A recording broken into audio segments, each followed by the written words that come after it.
A beloved mother of 4 and high school teacher. All of her students loved her, every single one of them.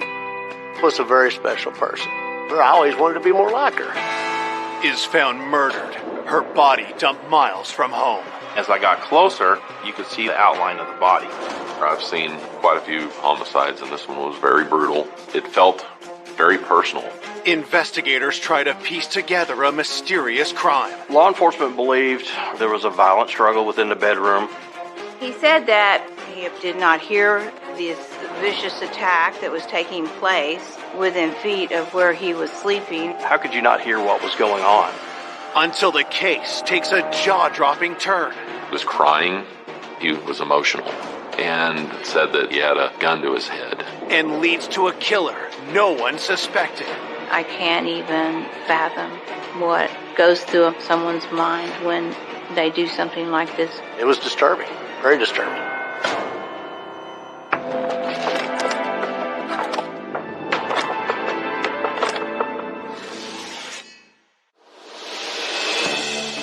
Olney, Texas, a tiny rural town with a proud history in aviation. Olney, Texas was the home of Air Tractor, crop dusting aircraft. They built them there. It's a very small town, very close-knit. Pretty much everybody knows everyone. It's an open-door community.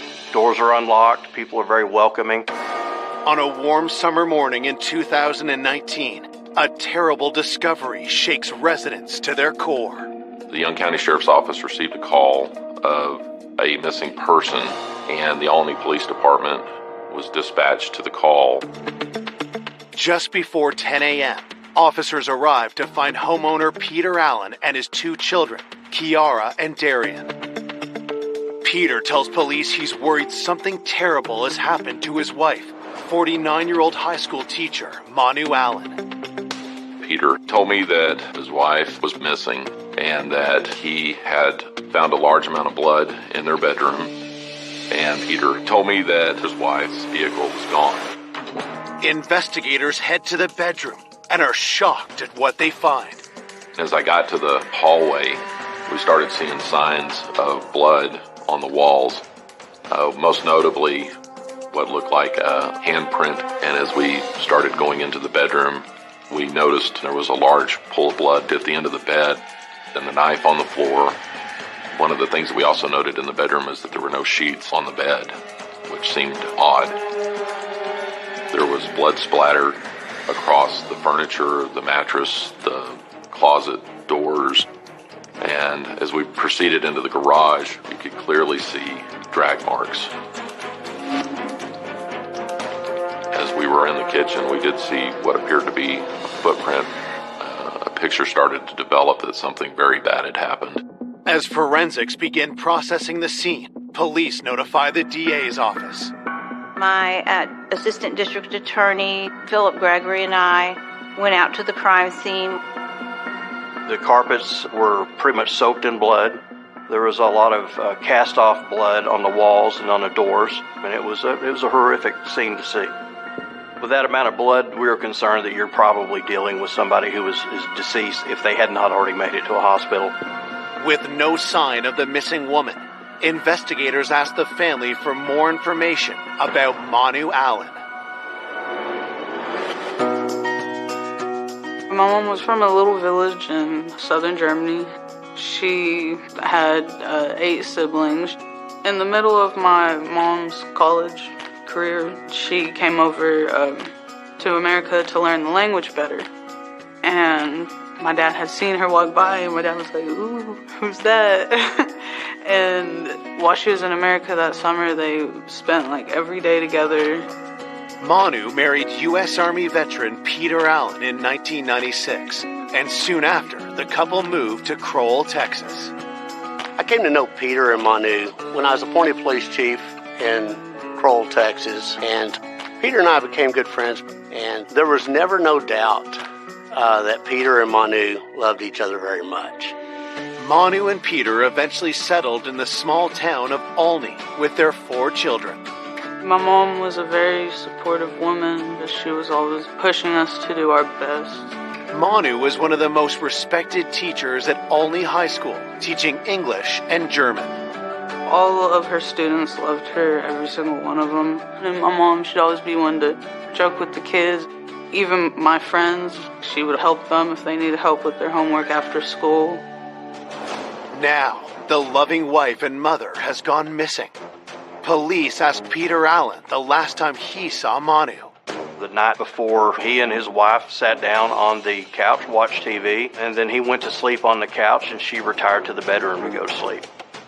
Peter claims that no one noticed any sign of trouble until the morning. So according to Mr. Allen, his daughter, Kiara, had woke up. I believe that she needed to get some laundry done when the laundry room is through the parents' room. She noticed that there was some blood in the hallway area, and concerned about her mother, she went and woke up Mr. Allen on the couch.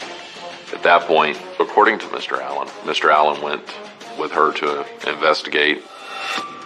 He said that when he saw the knife, he drew the conclusion that she may have just been injured and cut.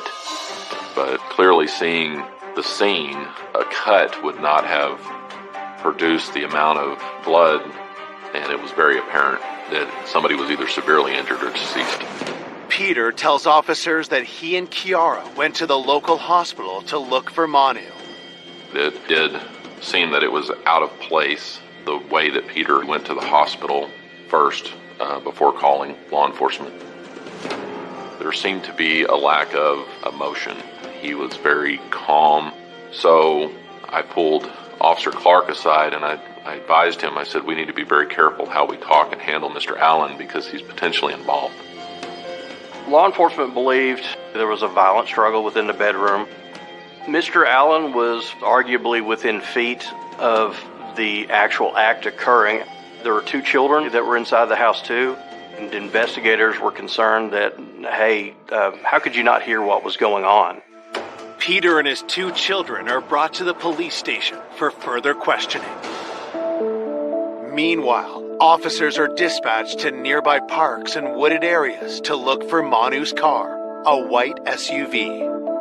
In the morning, a neighboring county deputy, Wilk, from Archer County, arrived, and he knows the Allens. My oldest son, Wyatt, she was his teacher, and he thought the world of her. When I came through town on Main Street, I saw crime scene tape up around the Allens' house. And in Olney, you don't see crime scene tape up around houses that often. As a typical law enforcement officer, he says, hey, what can I do to help? I was asked to go out to Lake Cooper, look for a white SUV. I was given the license plate number, and when I pull into Lake Cooper and I go around to where the boat ramp is, I could see a white SUV on the other side of the lake where the dam is. So I got out, started looking at the vehicle, and activate my body-worn camera, take photos of the car, and I had noticed some brown smears on the car. And I thought, this looks like dried blood. So after I had photographed the car and the area around the car, I started looking around. So I took off walking towards the fence line. I looked to my left, and I could see a pile of clothes or blankets. And as I got closer, you could see the kind of the outline of the body wrapped up in these sheets and blankets. I felt the body. It was cold to the touch. Rigor had set in. I had my body camera going. And I think on my video camera, you can hear me take a deep sigh because I know that the Allens are going to get notified that their mother has been killed. We received a phone call from Mr. Wilk. I got a dead body out here at Lake Cooper. That he had located the vehicle and a body. Well, we have a whole crime scene back there at the house. When we first arrived at the lake, you could see a outline of a white sheet over by the fence line. Police confirm the deceased woman is Manu Allen. Miss Allen had been stabbed multiple times, and a lot of stab wounds were to the head. I've seen quite a few homicides, and this one was very brutal due to the amount of violence that was involved and the care taken in the way that she was moved and placed at the lake. It felt very personal. That started leading us to believe that it was somebody that knew her. Coming up, Suspicion falls close to home. She had picked up the knife that was in the bedroom. He said he heard something in the middle of the night, causing rumors to swirl through a small town. Everybody knows everybody. A lot of accusations started going around. I said, I need you to look me in the face and tell me, did you have anything to do with this? And investigators uncover new clues. It was a communist block pistol, and it was semi-automatic. Until a stunning admission leaves a family devastated. It was just a shock that he confessed. It was a nightmare.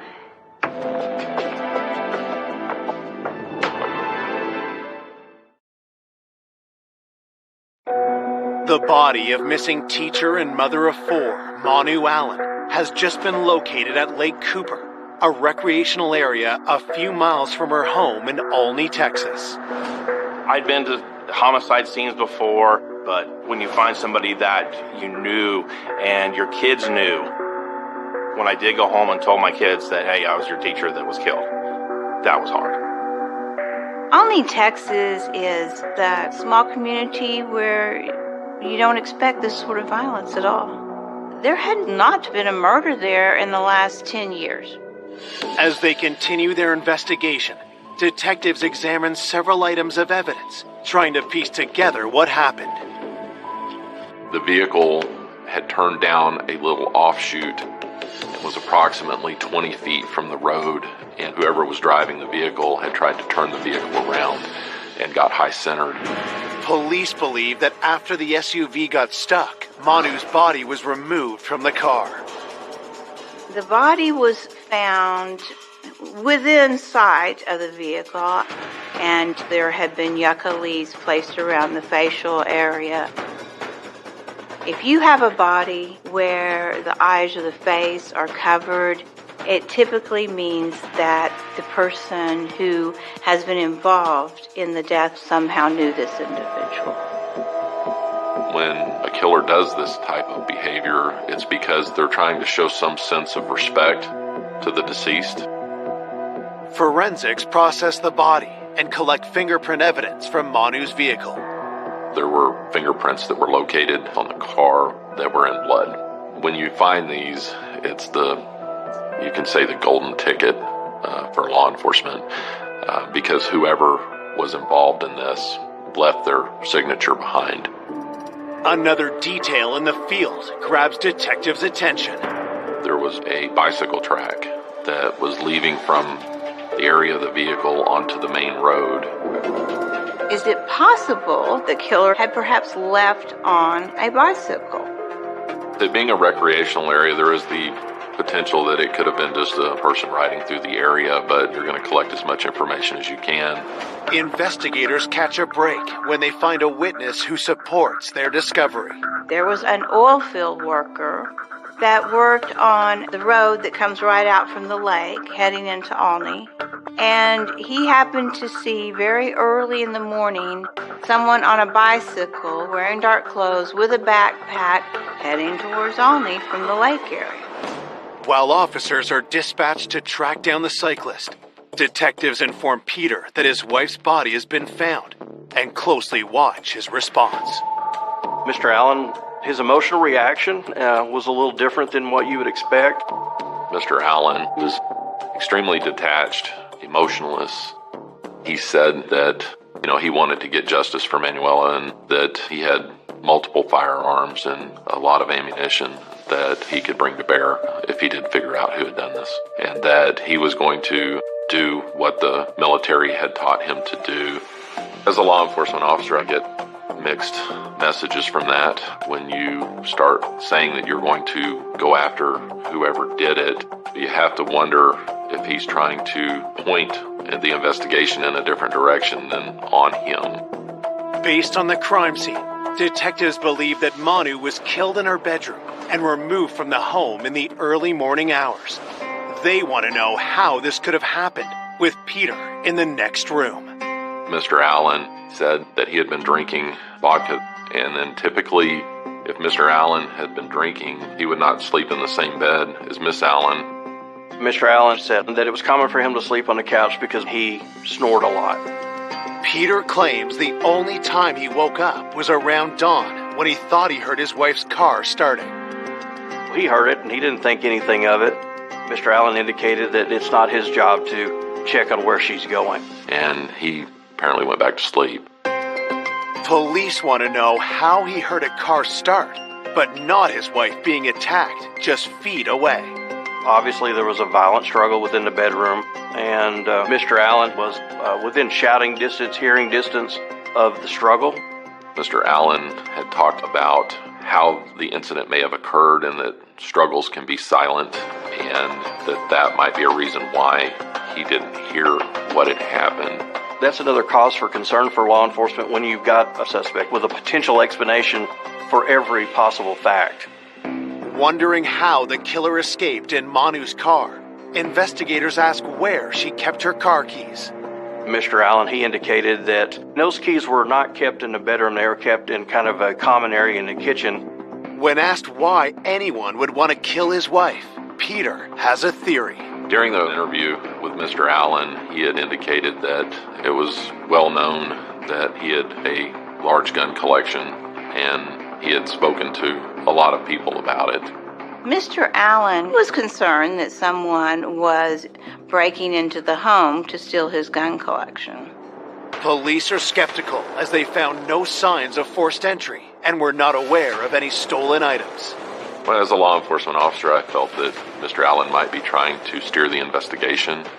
He had been drinking vodka that day. He was feet away from where the murder had occurred. He was very concerned about things that, in my mind, would not be of importance from somebody that had just lost their wife. So that made him rise to the top as a potential suspect.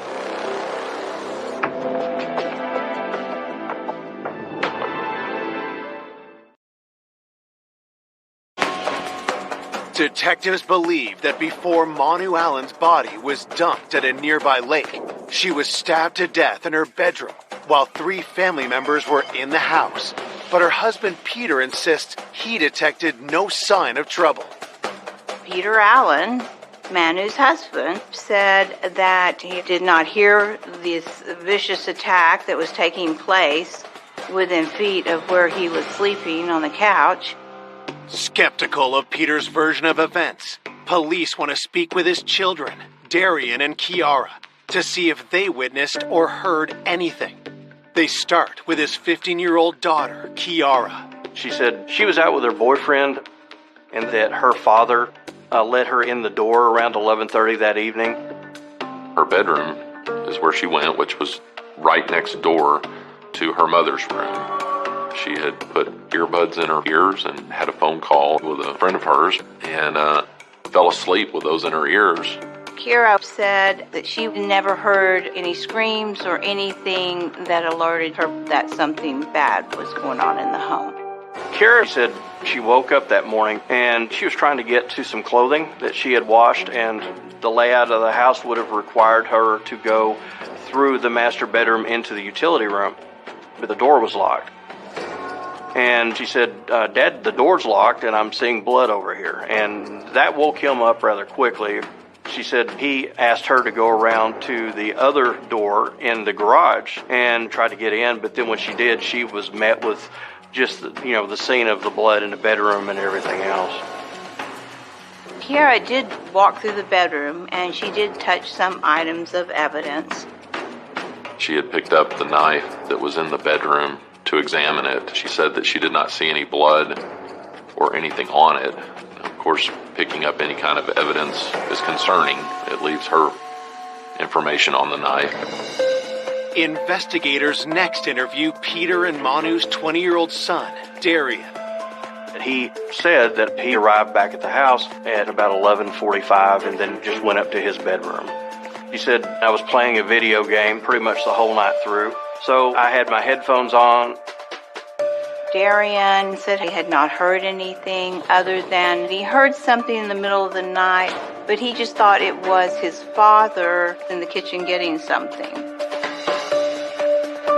According to Darian, he didn't find that unusual, so turned his attention back to his game.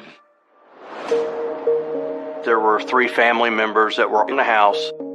It was difficult for me personally to believe that they could not know that something serious is going on in a bedroom that's within 20 feet from you. I can't explain that. When you have all these people in the home when this occurred, you have to rule them out individually.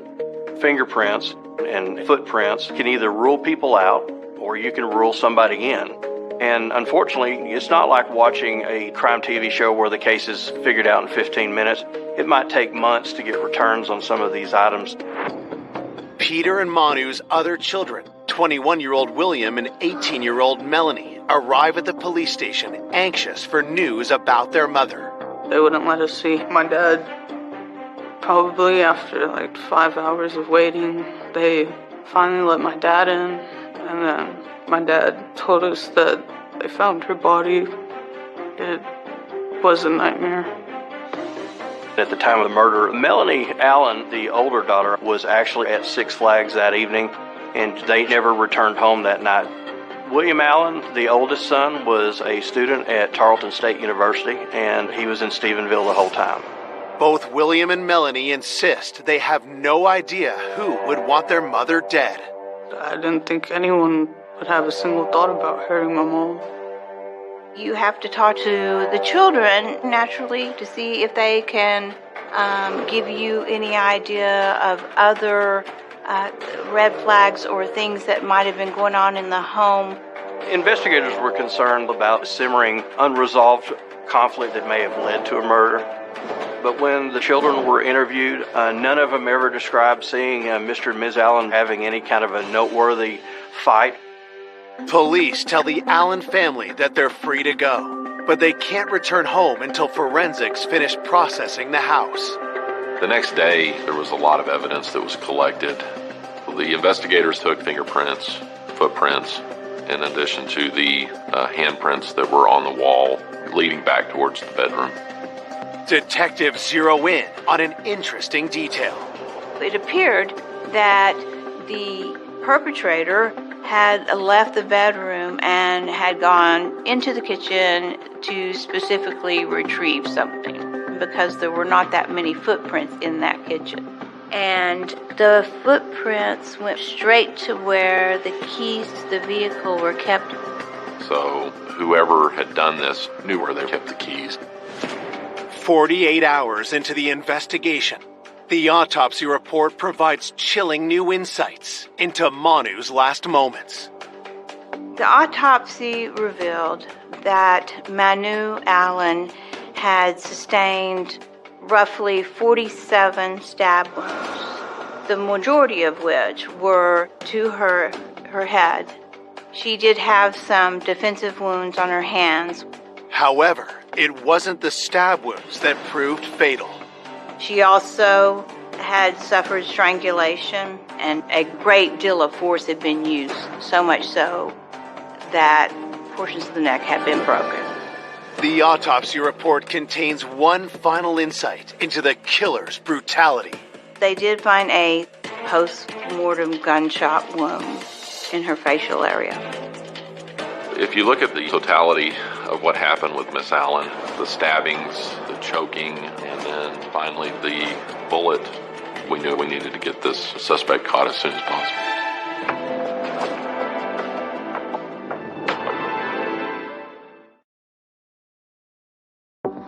2 days after Manu Allen's murder, detectives have learned that in addition to being viciously stabbed and strangled, she was also shot once in the face. There was a post-mortem gunshot fired at the lake after the body was moved to where her final resting spot was. There was a bullet casing that was recovered from that particular area, and the actual bullet. Police bring this new evidence to the crime lab, hoping to identify the gun used to shoot Manu. As people in the town of Olney await news of an arrest, rumors start to fly in the close-knit community. There's a group on Facebook called Rants and Raves, and you will hear whatever is on somebody's mind about anything that's going on in town. And a lot of people were very hard on the Allen family. It was really tough waiting for answers because other people in the town all wanted to point fingers at my dad. People looked at him differently. They would look at all of this differently. Everybody knows everybody. A lot of accusations started going around. A lot of discussion about Mr. Allen's past, his prior military. A lot of people felt that Mr. Allen was potentially involved in the homicide of his wife. His children stand by him, but some of Peter's friends doubt his innocence. When I'd heard that Manu had been killed, I'm instantly thinking car wreck or something. So I called Peter's phone. And we hadn't spoken in quite a few years. Melanie answered. And I said, Melanie, what's going on over there? She said, well, Mom's been murdered. So I told her, I said, I'm on the way. I had some concerns about Peter and his military background. Peter, from time to time, drank hard liquor. I'd never seen him violent, but my thought was maybe something had snapped. Maybe there had been infidelity in the family or something. When I got there, I said, Peter, I need to know now. I need you to look me in the face and tell me, did you have anything to do with this? He looked me square in the face, nose to nose, and said, I had nothing to do with this, bro. You know I couldn't do it. And it led me to think, who could have done this? It was disturbing. Detectives get a fresh lead when they receive new information on the cyclist seen leaving the area where Manu's body was dumped. The day that the body was found, an oil field worker, around 6 o'clock in the morning, he saw a person headed from Lake Cooper riding back towards Alney on a bicycle. The local bank had security cameras on the outside of it, and a surveillance video showed somebody riding in town on a bicycle dressed up in shorts with a backpack. The video footage that was received from the bank, it was from a distance, so you were not able to see a face for identification purposes. You could see it was a younger person. It was definitely the person that everybody was wanting to talk to, but we did not know who that person was. The quest to identify the suspicious cyclist hits a dead end, and pressure continues to mount on the police. The community's in a lot of pain. We were kind of in a situation where we can say, hey, we're investigating this, we have leads, we're working on them. Please be patient with us. As police await analysis of the bullet and casing found at Lake Cooper, they call Peter back to the PD and ask him about his gun collection. Peter Allen had told us that he had weapons and ammunition in the house and that they were stored in his bedroom in a closet. Peter tells investigators not all of his guns are locked in the safe. He also keeps a loaded pistol in a dresser drawer. It was a communist block pistol that would have been from like the Soviet Union, and it was semi-automatic. Police never found this gun when they searched the house. Had the killer stolen it? Or had Peter staged it to look this way? It felt as if Mr. Allen was trying to lead the investigation. But investigators are naturally going to start looking at other firearm thefts or burglary cases that have occurred in the area. Investigators look into recent gun thefts around town. Corey Taylor was a local kid there that had been in trouble, and it was learned that just before the murders had occurred, he had been involved in a burglary that involved firearm theft. Had Corey entered the house to steal Peter's guns and killed Manu in the process? Mr. Allen had maybe over 100 firearms in the house, so that became a potential motive for the killing. So we go to Corey Taylor's house. When I got to his apartment, Corey came to the door and told him that I was there so that he could be interviewed about the murder of Miss Allen. Corey indicated that he did know Miss Allen from school. Officers asked Corey for his whereabouts the night of the murder. His alibi was totally void of having any contact with the Allen family residence whatsoever. As Corey speaks, officers see something suspicious. I noticed a bicycle, and the tire mark from the bicycle looked very, very similar to the tracks at the lake. It had the exact tread that was seen out at the lake close to Manu's body and the vehicle. So a red flag went up there.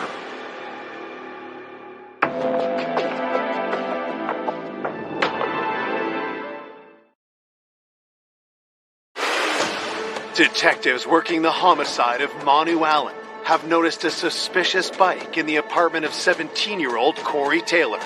Could Corey be the cyclist from the surveillance video? One of our investigators was able to see a bicycle, and he's actually able to take a photograph of the treads on it, and everybody was kind of like, oh, that's probably the bicycle we're looking for. Mr. Taylor denied that it was his, but he indicated that the bicycle was actually owned by a guy named Julius Mullins. Corey Taylor said that his friend Julius Mullins had dated Manu's daughter, Melanie. Detectives are curious if Corey is trying to deflect blame. They press Corey for more information about his friend, Julius Mullins. Julius was a running back for the Alney football team, and so as far as the community, he was known. Julius Mullins was well-liked by the other team members. He seemed to have some success on the field, but Julius Mullins did not always have the best home life. Julius didn't have a stable home. I know his relationship with his parents were strained. He had stayed with Corey Taylor some, as well as the high school gym, because the coaches had allowed him to stay there because he did not always have a place to stay. Police learned that Julius knew Manu from school and had dated her daughter Melanie for a year. He was a good person. My mom was extremely kind and accepting of Julius. She would help him with his homework. One time, he got kicked out of his house, and she let him even stay the night. Despite Manu's love and support, Julius's behavior had changed in recent months. Things just started going downhill. He just started doing worse and worse in school. He started getting in more fights with his parents. Him and I started getting in more fights. And I finally left him probably 6-7 months before what happened. Police bring Julius in for an interview and notice some alarming details. Julius Mullins had some cuts and scrapes on his arms and legs, which would be consistent with someone who had been out by Lake Cooper. There were a great deal of yucca and cactus plants, and you couldn't have gone through that field without getting scratched up by the shrubbery. Mullins had indicated that the night of the murder that he had went to a party with several other people. After the party, he said he went to Corey's apartment and crashed for the evening, but he had not seen Corey that night. So the alibi was pretty weak. Julius Mullins admitted that he owned the bike that was at Corey Taylor's home. The bike places Julius Mullins out at Lake Cooper where the body had been left because those tire tracks matched that bike perfectly. So with any murder investigation, the interviewers in these cases are going to press pretty hard to get to the information. Detectives asked Julius for more details about his alibi and the injuries on his arms and legs. As they're finding inconsistencies in the stories, they're going to start breaking these stories down and get him to eventually just tell the truth. He was crying. He was emotional. And Mullins finally admitted that he had killed Miss Allen. At that point, Mullins started giving the information that was pertinent and matched what we had found at the scene. Julius tells police he had gained entry to the Allen home through a faulty garage window. Mullins accessed the garage and went into the bedroom of Miss Allen. I believe Miss Allen was surprised when Mullins started the assault. He continued to assault her, and she fought for her life. Mullins stabbed her multiple times and then eventually choked her to death. He then took the sheets off the bed, wrapped her up so that he could move her. Police believe Julius then found Peter's Soviet-made pistol in the dresser drawer and headed to the kitchen to grab Manu's car keys. He then drug her through the laundry room, through the garage, through the backyard, out to the alley, and loaded Miss Allen into the car. He loaded his bicycle into the car with him, and he drove her to the lake. Julius planned to hide the body far from the road, but the vehicle got stuck on the rough terrain. So he put together a hasty plan and pulled her out and drug her to a fence. He then took the gun and fired one shot, hitting her in the face to ensure that she was dead. And then he took his bike and he fled the scene. It was a sigh of relief in some respects that he confessed. Mullins did indicate that he was still in love with Melanie and was upset about that. We asked him why he would want to kill the woman he love's mother, and Mullins said that he had a gun to his head. According to Mullins, on the evening before the murders had occurred, he said that he had gone to Allsup's and had run into Peter Allen in the store, and Peter had him come outside into Peter's car, and Peter had pulled a gun on him and pressed it to his chest and told him to kill Miss Allen, and that if he did not do it, that his whole family would be killed. He said that was the reason for committing the murder.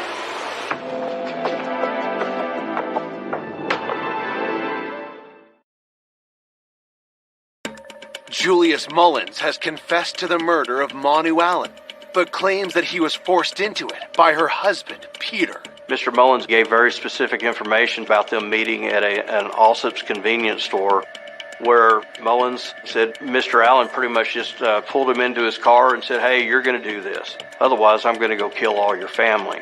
When Mullins made these accusations toward Mr. Allen was still a person of interest. Police try to verify the alleged meeting between Julius and Peter.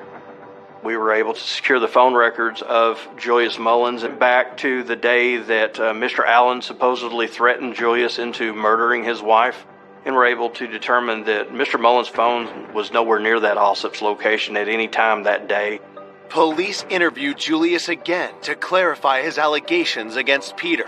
He insists he's telling the truth and provides more shocking details about the murder. He said that after Miss Allen was dead, that Peter assisted him in wrapping the body and pulling her out to the alleyway and then loaded her into the car.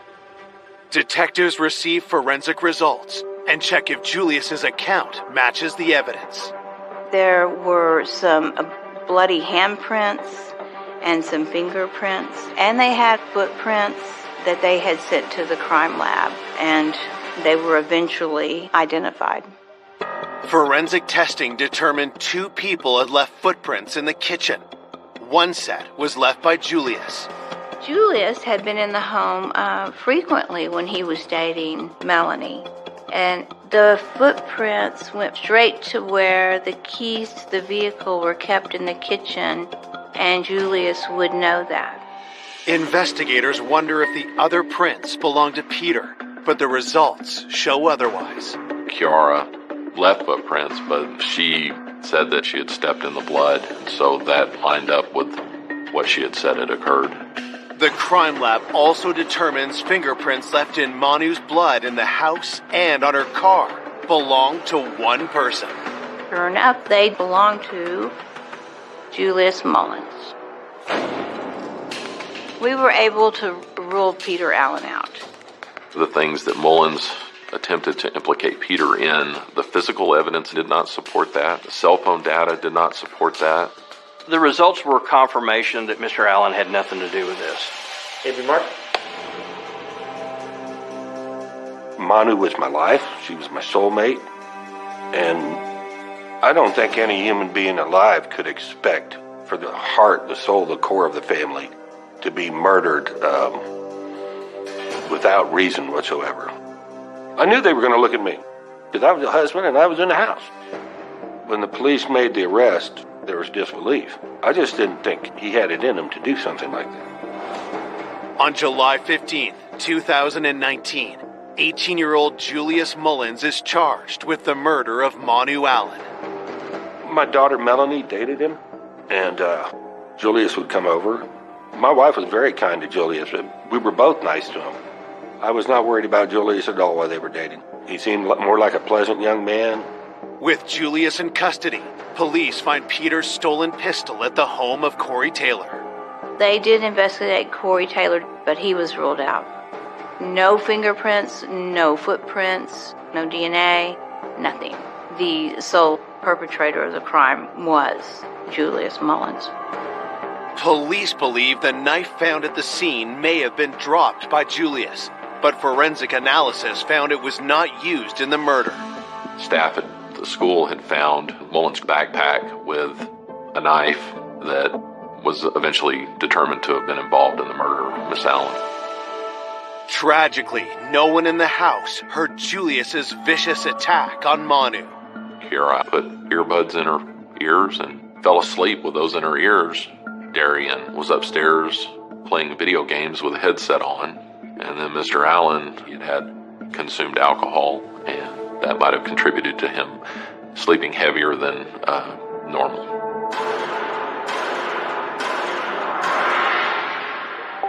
Julius Mullins was charged ultimately and pled to murder in the first degree. And he also pled to the abuse of a corpse. Julius receives a 55-year prison sentence. I can't even fathom what goes through someone's mind when they do something like this, especially to someone who has been so kind to them. I was totally shocked that it was a person that had been trusted in their home. It was a person that Manu had assisted with tutoring and personal family issues that were going on with them. Was robbery the motive? Was revenge the motive? I don't think we'll ever know, unless Mullins decides to tell us why he did what he did.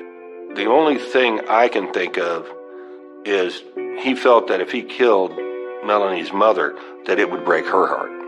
A twisted revenge is the only thing I can think of. It tore me apart, and my dad was, of course, completely torn apart. You know, they were supposed to spend the rest of their lives together. I love to smile, I love to laugh, I love to make jokes, but I haven't laughed or smiled like I did with her since it happened. There are generally two types of love.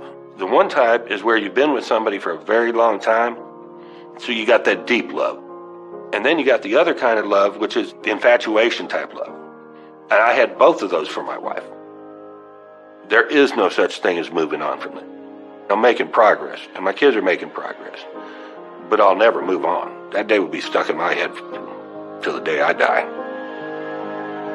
I wanted to grow up to be just like my mom, because I saw that she was a strong, kind woman that helped everyone she could, and she was nice to everyone, no matter who they were.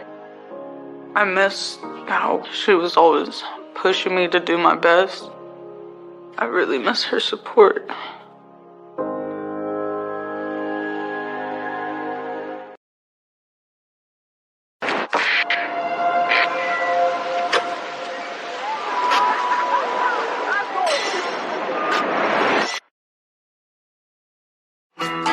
A loving mother with a selfless spirit. I remember her laughter.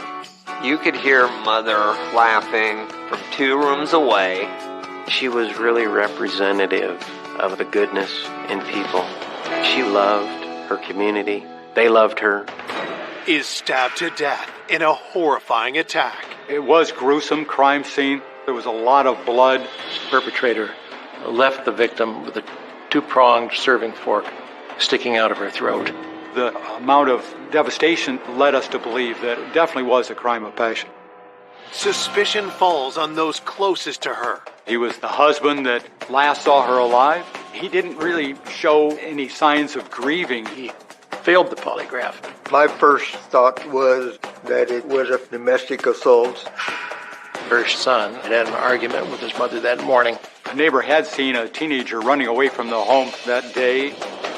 Months go by without an arrest. We kept wondering, why is it so hard to capture a murderer in this small town? Then, just as the case is in danger of going cold, police uncover a dire warning. The note threatened more violence that leads to a deranged killer no one could have predicted. Wow, we didn't see that coming.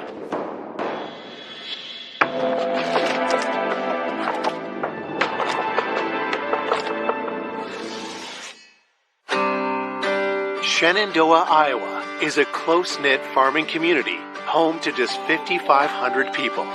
Shenandoah is your typical small town. It's just beautiful. The corn surrounding the towns. Everybody knows one another. You just are almost shocked at how nice folks are. It's a small, peaceful community. People know their neighbors, take care of each other. You don't have a lot of violent crime of any nature. The peace is shattered on September 6, 1988, when police get a disturbing call from local pastor Robert Borton at 3:40 p.m. He tells police his wife of 19 years, Cindy, is dead. He found her body in the kitchen, lying in a pool of her own blood. He called authorities, who arrived immediately and kept him outside of the house. It was gruesome crime scene. We found a female on the kitchen floor. There was a lot of blood everywhere. This person had been stabbed many, many times. The perpetrator left the victim lying on her back in a pool of blood with a two-pronged serving fork sticking out of her throat. That image stayed with me because it was remarkable in its gruesomeness.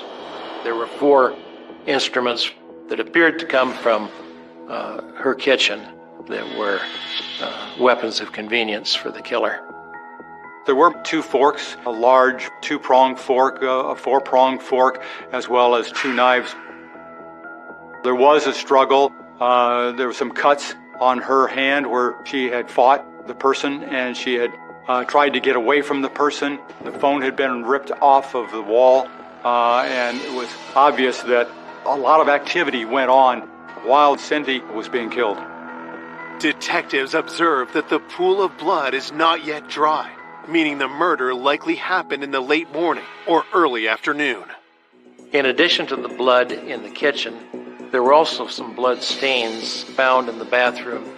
It was obvious that the person had cleaned up in the bathroom because there wasn't any visible pools of blood, just blood that looked like it had been washed off of hands or clothing. We did not have the benefit of DNA testing back in the 80s. Blood would have been collected still because you can type the blood, and that was what was one thing that we'd be looking at. And of course, fingerprints obviously throughout the crime scene. There was no forced entry. We were 99% sure that she knew who the perpetrator was. My first thought was that it was a family assault. The amount of devastation that was there at the crime scene led us to believe that it definitely was a crime of passion. Detectives had to speak with Cindy's husband, Robert, but are beaten to it by a new arrival at the scene, the couple's 18-year-old son. I seen an ambulance parked in front of my house, and my father was leaning against the front of my mother's car crying, and I just knew deep down inside me that my world was never going to be the same. I dropped my backpack there in the middle of the yard and went running up to my father, and he then informed me that Mama was gone. 39-year-old Cynthia Borden was a born and bred Iowa girl. She and her brother were raised by loving parents just outside Des Moines. My mother and my uncle would always tell me about the adventures that they had around the farm. Life was good for them. Everybody had to laugh, according to Mama. I remember her laughter. You could hear Mother laughing from 2 rooms away. You would have to rush in there to find out what it was that was so funny that made Mama laugh. As a teen, Cindy worked at a local restaurant and soon after would meet her future husband.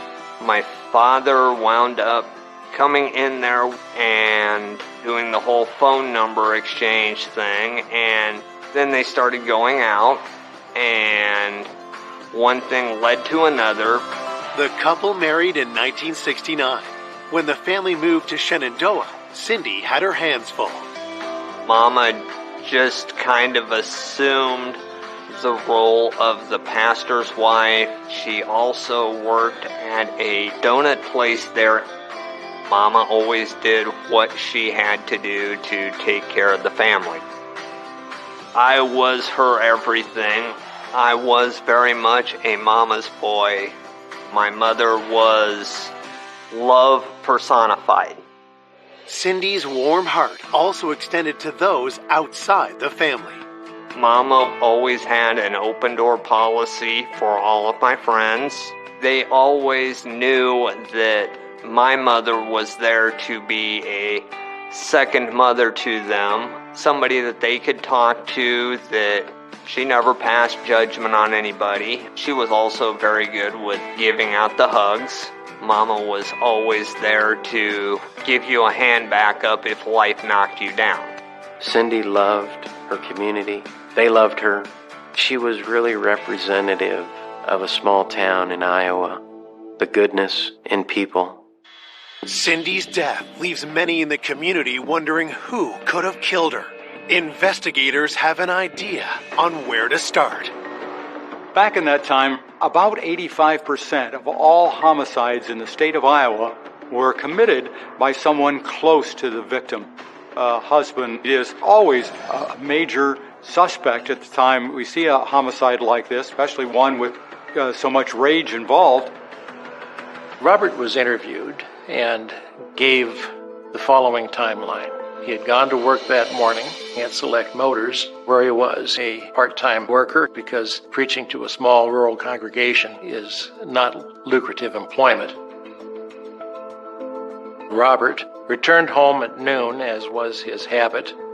His wife served him spaghetti for lunch, and at 1 o'clock he returned to work. Cindy worked at a local bakery. Her shift was to start at 2 o'clock that day. When she didn't show up for work, her employer became concerned and called Robert. He indicated that he thought perhaps she had simply taken a nap and overslept. Approximately an hour or so later, when she still had not shown up for work, he got the second phone call from his wife's employer. He went home at about 3:30 in the afternoon to discover Cindy dead on the kitchen floor. What Robert says he did next raises a red flag to detectives. After finding his wife and then calling to get some help, he took the dog out instead of, being there for his wife or trying to do something for his wife. He said he wanted it to be tied up so that the ambulance people wouldn't have to deal with his pets. That was very unusual and very strange. Then, Robert offers up a theory investigators find completely ludicrous. Bob was saying that his wife could have just tripped and fell onto this fork.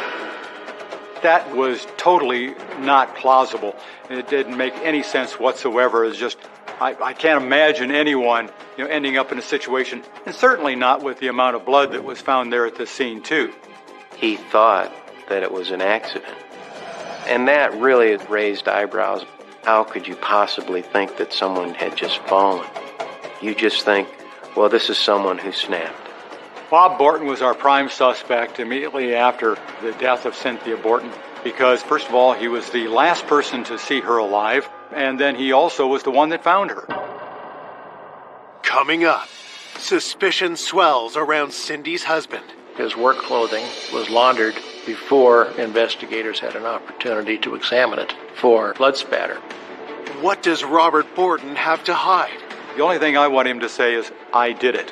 While police dig for evidence against their top suspect, a threatening clue sends shockwaves through the town. There were a great many different and wild rumors, leaving notes at the scene. Cynthia Borton ain't nothing compared to what's coming. And hints such as the NS Night Stalker. This story just got even more crazy and more sensational and more scary.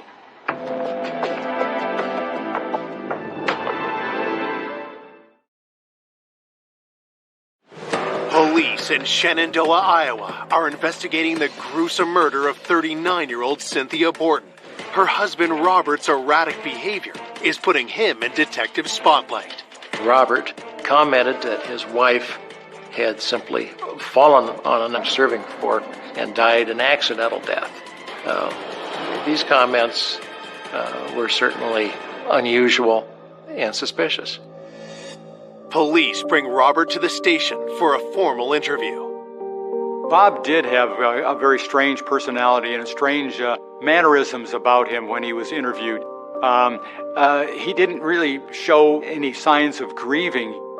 You would have expected that a man having just lost his wife would be very emotional at the time he was being interviewed, but we didn't see that with Bob Borton. He was very matter-of-fact. He was just so casual in talking even about finding his wife. He acted like that was just everyday thing. You know, it's just like talking about, well, what's the weather going to be like today? Detectives question Robert about his relationship with Cindy. He told us about, having arguments once in a while.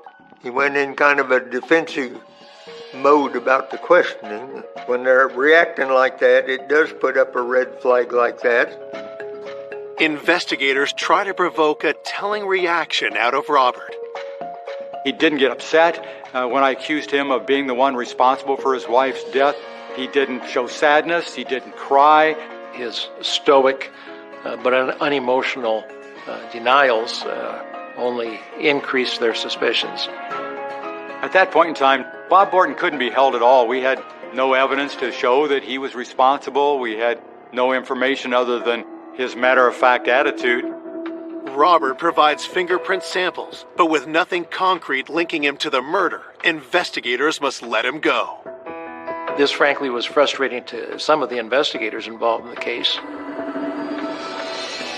Cindy's body has been sent to the medical examiner's office for an autopsy. While police wait to learn a specific time of death, they look to verify Robert's whereabouts. His boss alibied him for the time that he said that he was at work that day. Knowing it's still possible Robert killed Cindy when he went home on his lunch break at noon, what his boss tells detectives next rings alarm bells. He changed his clothes when he went back to work. Before the body was found, he dropped off his work clothing. It was laundered before investigators had an opportunity to examine it for blood spatter. Had this all been part of Robert's well-executed plan? There isn't always transfer of blood from a victim to a perpetrator, even in an extremely bloody killing such as this one. But of course, the likelihood that there would be made it important to examine the clothing, and that was impossible because those clothes, as it happened, were very quickly laundered. That certainly was a little detail that made us think that it was him. Investigators conducted a great deal of background interviews with neighbors, friends, co-workers. We did look into the relationship between Robert and Cynthia Borton to see if it was a good marriage. And we did determine that they did have some problems. Everything wasn't roses and everything wasn't as you might think. There was quarreling in the house. We thought maybe he had a lot of rage that he wanted to get rid of, and he was taking it out on Cindy. But we had never been called there for family disturbance or anything. Needing to verify information about Cindy and Robert's relationship, detectives seek out their son, John, but the teen has vanished. On the day she passed, all I did was shut down. My best friend, Jim, and his mother and father came driving by in their car and attempted to speak with me. I was not in the mood to talk. And then I just kept on walking. When John arrives back home that night, detectives are there waiting. They wanted everything that I could tell them while it was still all fresh in my mind. My father and I were still of the impression that it could have been accidental. When asked about his parents' relationship, John admits there were problems. There was some disagreements and a little bit of an argument, and then they realized that could I actually find anybody better for me? The answer they came up with was no, so it's like, we were happy one time. We need to figure this out, get it worked out. That whole part of the wedding vows of till death do us part, they both took that very seriously. John is too upset to say much more. Police end their conversation, but plan to talk with him again when he's less distraught. Officers are then dispatched to canvass the area around the Borton home. They talk to the neighbors and try to find out if there's anybody who witnessed anything suspicious. A neighbor had seen a teenager running away from the home that day, actually in the afternoon. The neighbor's description of the teen sounds strikingly familiar. John Borton, Cynthia's son, fit the description of the person that had run away from the house. Had John come home early from school to murder his own mother? It was a fascinating story. It was a mystery. He seemed like your typical teenager. Bob Borton and also John Borton were the main and only suspects. That in itself was the shocking part.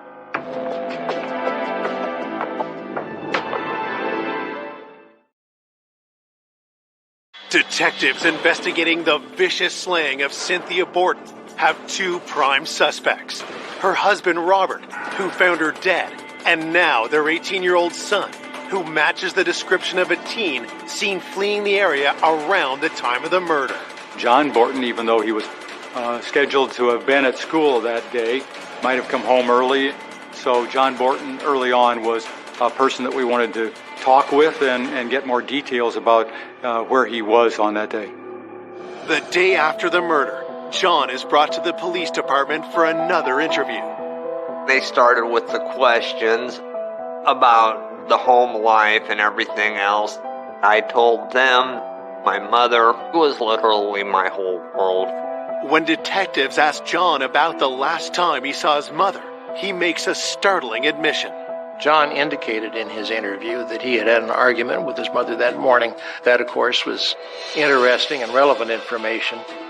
Mother and I did disagree because I was not in the mood to go to school that day. My last words to my mother that day were a bit harsh. I have zero pride or pleasure that I can take from that particular morning.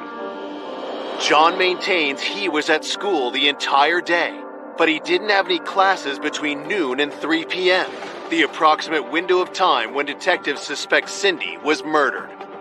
The whole tone of the investigation changed. They were considering me personally to be a suspect. Who on earth could think that I would do this to my mother? In a household with three people, the two surviving occupants would always be interviewed and looked at to see if they had an alibi. We tried to determine with anybody at the school to make sure that they saw him there and to make sure that he was, in fact, in school, not just that he was supposed to be in school, but that people actually did see him there during that day. Investigators took aside two of John's friends, Jim and Jackson, to find out if there was anything that might cause them to be concerned about John as a suspect. The teens can't confirm John was at school the entire day, but they're adamant he's not the killer. One of the first people to console him about his mother's death was Jim Bettis. Friends of John Borton said Cynthia Borton's murder had been true devastation for John. I heard some of my teachers kind of speaking in kind of a low, hushed tone thing that the detectives had come by and questioned them as to whether or not I was actually at school. Could anybody verify that I was there all day like I was supposed to be? Eventually, they were able to reconstruct my alibi for the entire afternoon. Detectives talked with his teachers who verified that he had spent that full day at school. Cynthia's son John is ruled out as a suspect. 3 days later, the autopsy report comes in, and police look for any insight into what exactly happened that gruesome day. Cindy suffered a horrifying death. The medical examiner found that Cindy had been stabbed 29 times with at least 4 different instruments, 2 knives and 2 serving forks. In addition to stab wounds that directly led to her death by puncturing vital organs, she had defensive wounds on her hands and forearms. She struggled with her assailant. She had to know that she was dying at the hands of her killer. The autopsy report also provides a detail crucial to the investigation. Based upon his finding of a stomach full of completely undigested spaghetti, the medical examiner estimated the time of death as 1 o'clock in the afternoon. Cindy and Robert had shared a meal of spaghetti between 12 and 1 o'clock. Robert placed himself in that home alone in his wife's company at the estimated time of death. It really made Bob Borton our prime suspect. He was the husband that last saw her alive.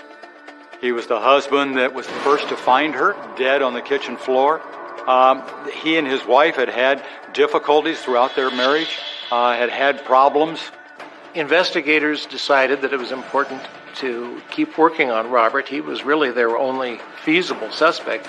Based on the findings of the autopsy report and mounting circumstantial evidence, Robert is called back in for another interview. One of our agents was very aggressive in interrogating Bob Borton about his wife's murder and accusing him of being the murderer. And Bob, again, sat very calm and still and was not irate about being accused of having taken his wife's life. The investigators decided to give me a call and ask me to conduct a polygraph examination of Bob Borton and do that right away before he had a chance to think twice about it. The relevant questions that I've asked Bob Borton is, were you responsible for your wife's death? Did you cause your wife's death? Did you stab your wife? He was just very humdrum, very relaxed, and very, well, I guess, you'll have to do what you have to do because I didn't do it. The polygraph results tell a different story. He failed the polygraph. The results were that he was lying and that he was culpable in this crime. So investigators were, in fact, increasingly convinced that Robert had killed his wife.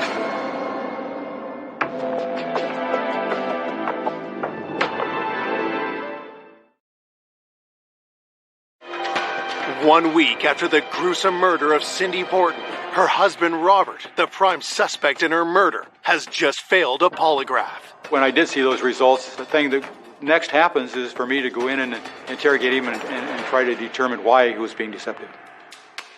I needed to try to get a confession from him. When I confronted him with the results of the polygraph examination, he didn't shake his head no that he didn't do it. He didn't try to respond to me in any way, shape, or form. He just basically sat in a chair and didn't move. The only thing I want him to say is, I did it. And so we were very aggressive in interrogating Bob Borton about his wife's murder. Robert Borton never wavered in his denial that he was responsible for this. Robert's behavior under questioning becomes even more unusual. He did, in fact, fall asleep in the chair. The only time that anybody has ever fallen asleep in the middle of one of my interrogations. Bob Borton's reactions were not what we would have considered to be normal.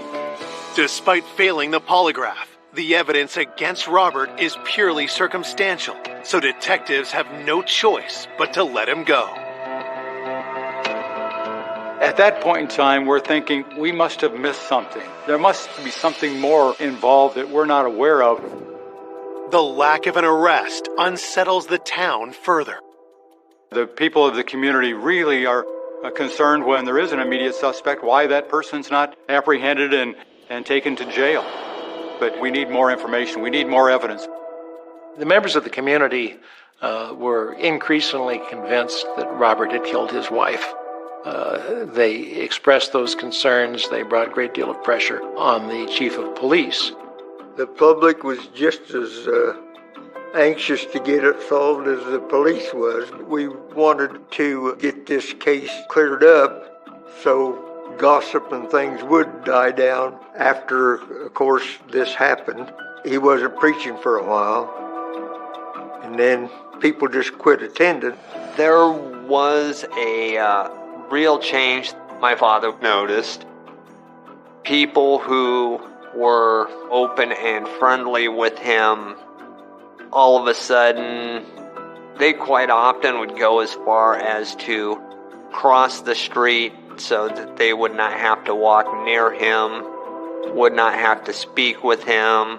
I did my best to at least attempt to continue my life as well as I could. Laying Cindy to rest is tough on the young teen. The only time I can remember my mother having a brand new dress was the one bought for her to bury her in. It's the only brand new dress I ever recall her having. 2 months after Cindy's murder, Robert and John leave Shenandoah. It was unbearable for my father to continue to live there. People who he thought had been friends before had shut him out. He moved to a town 3 hours away, and we watched his movements, where he went, who he was meeting with. The police were really struggling because they had nothing. They had no one else. 2.5 months later, when the state crime lab sends investigators the results of the fingerprint analysis, they hope it'll be the crucial evidence for which they've been waiting. Robert's fingerprints were not found on any of the murder weapons or the phone. This, frankly, was frustrating to some of the investigators involved in the case. It was solid evidence that someone other than Robert Borton was very possibly the guilty party in this murder. The news is a huge blow to the investigation.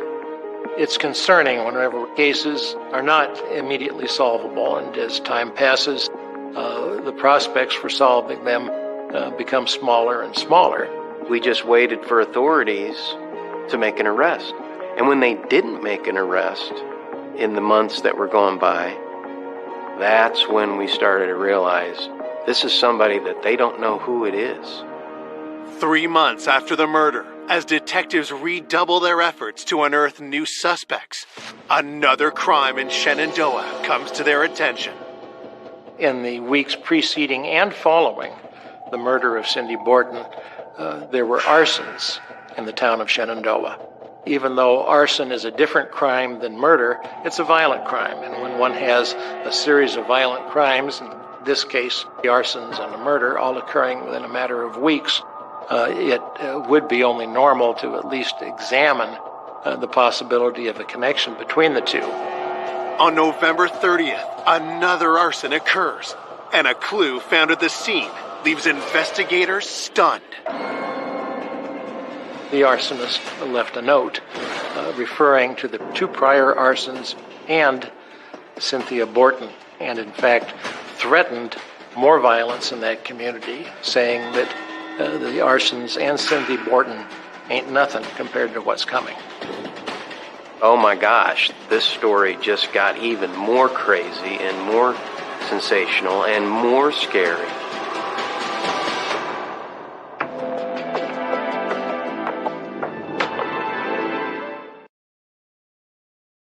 Detectives hunting the killer of Cindy Borton have just received a mysterious clue linking her murder to a series of arson fires across town.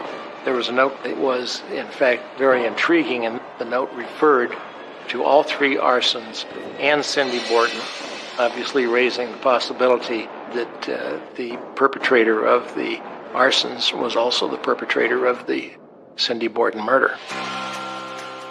The note in question was signed The Night Stalker, NS, which copied the name of a highly publicized murderer in California. At the time, the Night Stalker had already been arrested, so this was clearly a copycat killer. It was rather apparent that the perpetrator was someone who used that name out of convenience and imitation. He was calling himself the Night Stalker. Wow, he's just crazy. There were a great many different and wild rumors, leaving notes at the scene and hints, such as the NS Night Stalker were quite possibly a cry for attention. This would have to be investigated. The note was examined for fingerprints, and indeed some latent fingerprint ridge detail was found on the note. The prints are sent to the crime lab for analysis. It was important not only to continue investigating the murder, but also to investigate the arsons for purpose of developing a suspect on the murder. There had been 3 arsons in the community.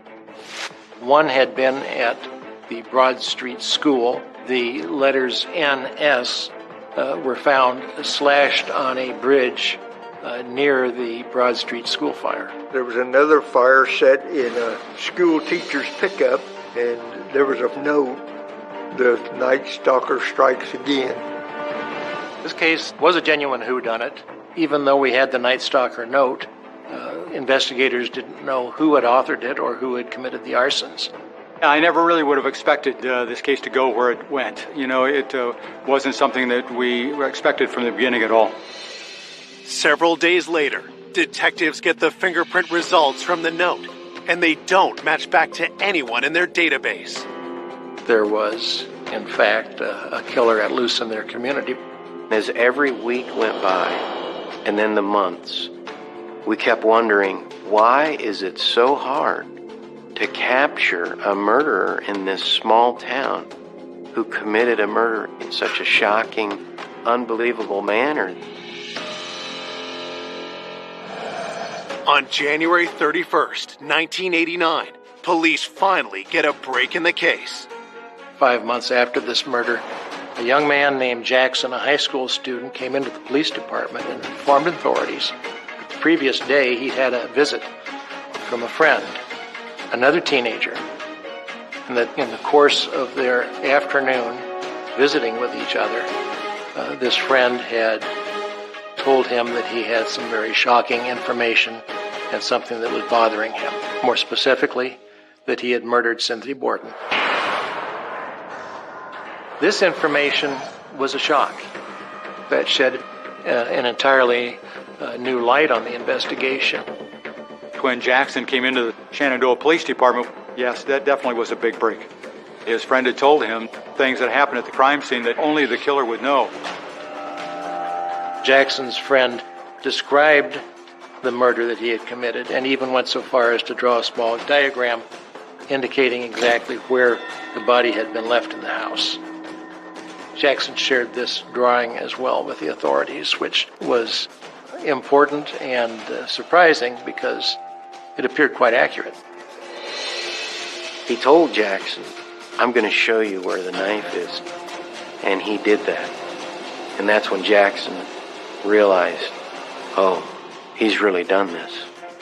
And later that day, even though he was sworn to secrecy, he thought about his own mom and how the killer had been a guest in their house. And he thought, wow, that could have been my mom. So it wasn't hard for him to go to the police after that. At this point, investigators were aware that Jackson had indeed very likely spoken to Cindy Borton's murderer. Jackson said that James Bettis was the one responsible for killing Cynthia Borton. Jim Bettis was a close friend of John Borton. They were classmates until Jimmy dropped out of high school. He was close enough to John and interacted with the Bortons so much that Cindy was very involved in Jim's life. He even thought of Cindy as a second mother to him. She tried to help him, tried to persuade him to return to school and get an education. She was a very good friend and mother figure to the young man. Jim was certainly not a suspect up to this point, but his statement to Jackson rang true. It was amazement at that point in time because we talked to James Bettis previously. James Bettis became the prime suspect because of his admissions to his friend, but we need more corroboration. Jim was taken to the Shenandoah Police Department and he was interviewed. Jim did confess to the arsons, as a matter of fact, but denied ever having said anything to Jackson about Cynthia Borton's murder or having any involvement in Cynthia Borton's murder. Jim agrees to have his fingerprints collected. He's also willing to undergo a polygraph. During the polygraph examination, the questions I would ask were, was he involved in the death of Cynthia Borton, specifically whether he was the one that committed the crime. Jimmy Bettis insisted throughout that he did not kill Cindy Borton. When I quantified the polygraph examinations and I actually gave a numerical figure to each of his reactions, if they're over a -6, that strongly indicates to us that he's deceptive. James Bettis came up a -23. So there is absolutely no question he was the one involved in Cynthia Borton's murder. It was a big shock, and it really left us, and I think everyone, scratching their head. Wow, we didn't see that coming.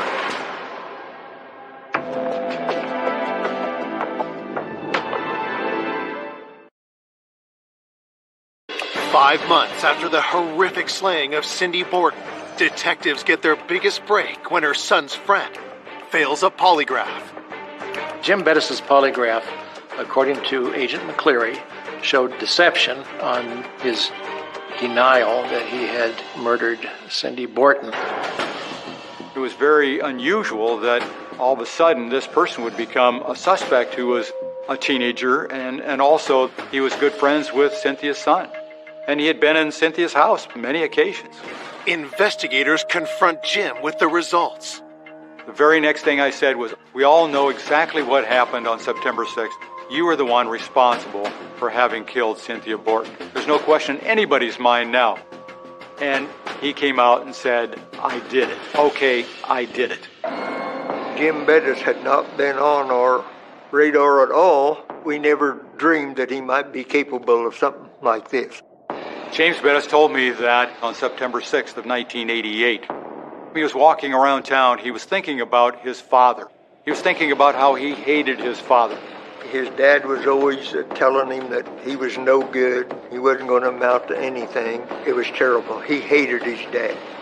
He needed to be able to get that rage out. How he was going to do that was by seeing if he could actually kill. His statement was that he wanted to kill his father, but that he knew he couldn't get that job done, and so he killed someone who was far more vulnerable, and that Cynthia Borton was a victim of convenience. Police believe Jim showed up at the Borton household, just narrowly missing Robert, who had gone back to work after lunch. Cynthia Borton answered the door and allowed him to come in because he had been there many times previously. During his confession, Jimmy Bettis indicated that he had asked Cindy for a glass of water, which led her to walk into the kitchen. He followed her there, approaching her from behind, and grabbing a knife, immediately slashed her throat from behind. He stated he had used a pocket knife of his own in addition to Cynthia Borton's kitchen utensils.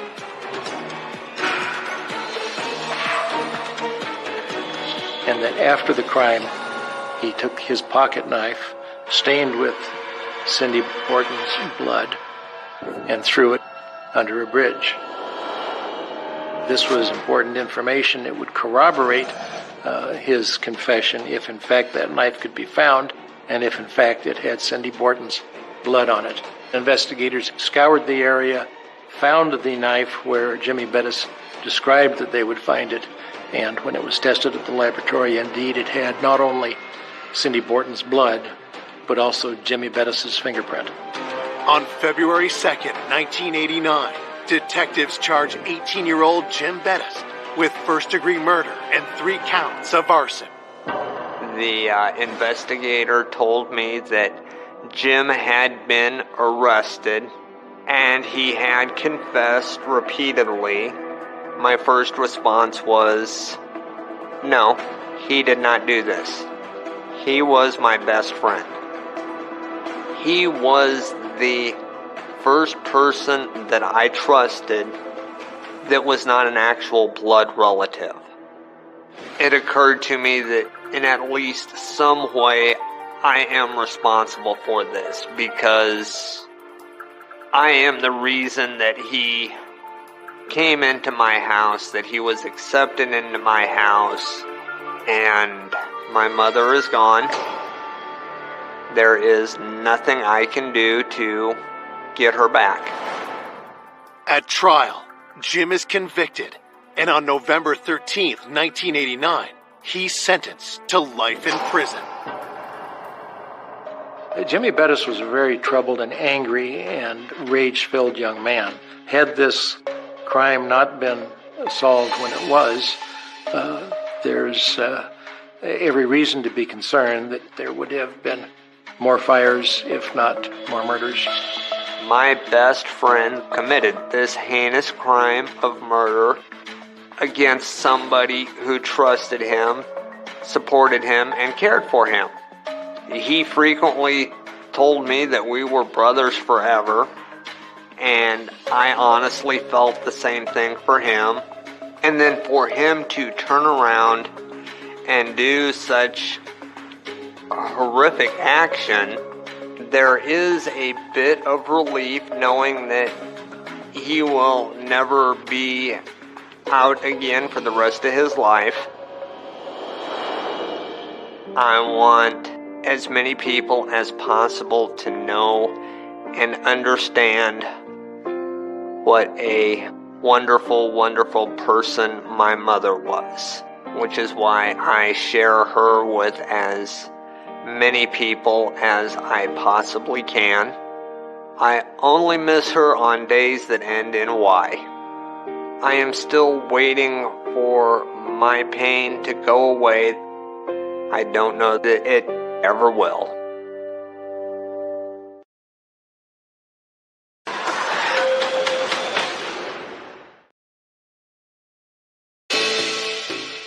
A devoted mother of 4. She was just the ultimate mom. She always wanted the best for all of us. Vanishes without a trace. There was just no explanation for why she would be gone. I knew something was terribly, terribly wrong. Investigators are sent down a rabbit hole of suspects. He said that the subject will never be found. My mom did not have an enemy in the world other than him. He disliked Patricia Kimmey. He hated Patricia Kimmey. He wished harm to come to Patricia Kimmey. And discover grisly clues. We found Patricia Kimmey's dentures. We did find blood in the back of the truck. And a money clip that was soaked in blood. Until a shocking revelation.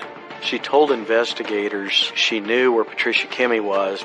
Changes everything. We were shocked. That's one of the most evil things you can do.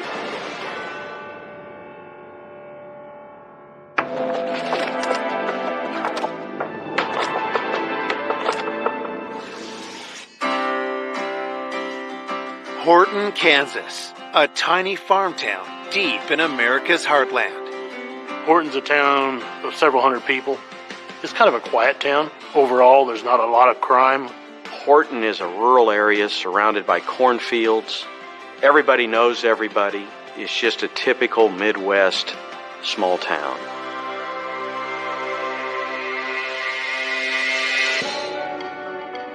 One fall day in 2009, turns into a nightmare when a daughter and son learn their mother, Pat Kimmy, has gone missing. That Saturday, I got a phone call from my mom's best friend. And when I answered it, she said that she was concerned about my mom because they were supposed to go on a shopping trip that day, and my mom had actually never answered her calls. I knew that was very strange. I jumped in my truck and went out there to my mom's house. Her jacket was in the kitchen. Her purse was sitting there, and her phone. Everything was there but her. Very quickly after, my brother Tony arrived and said, "You need to call the sheriff. This is not right."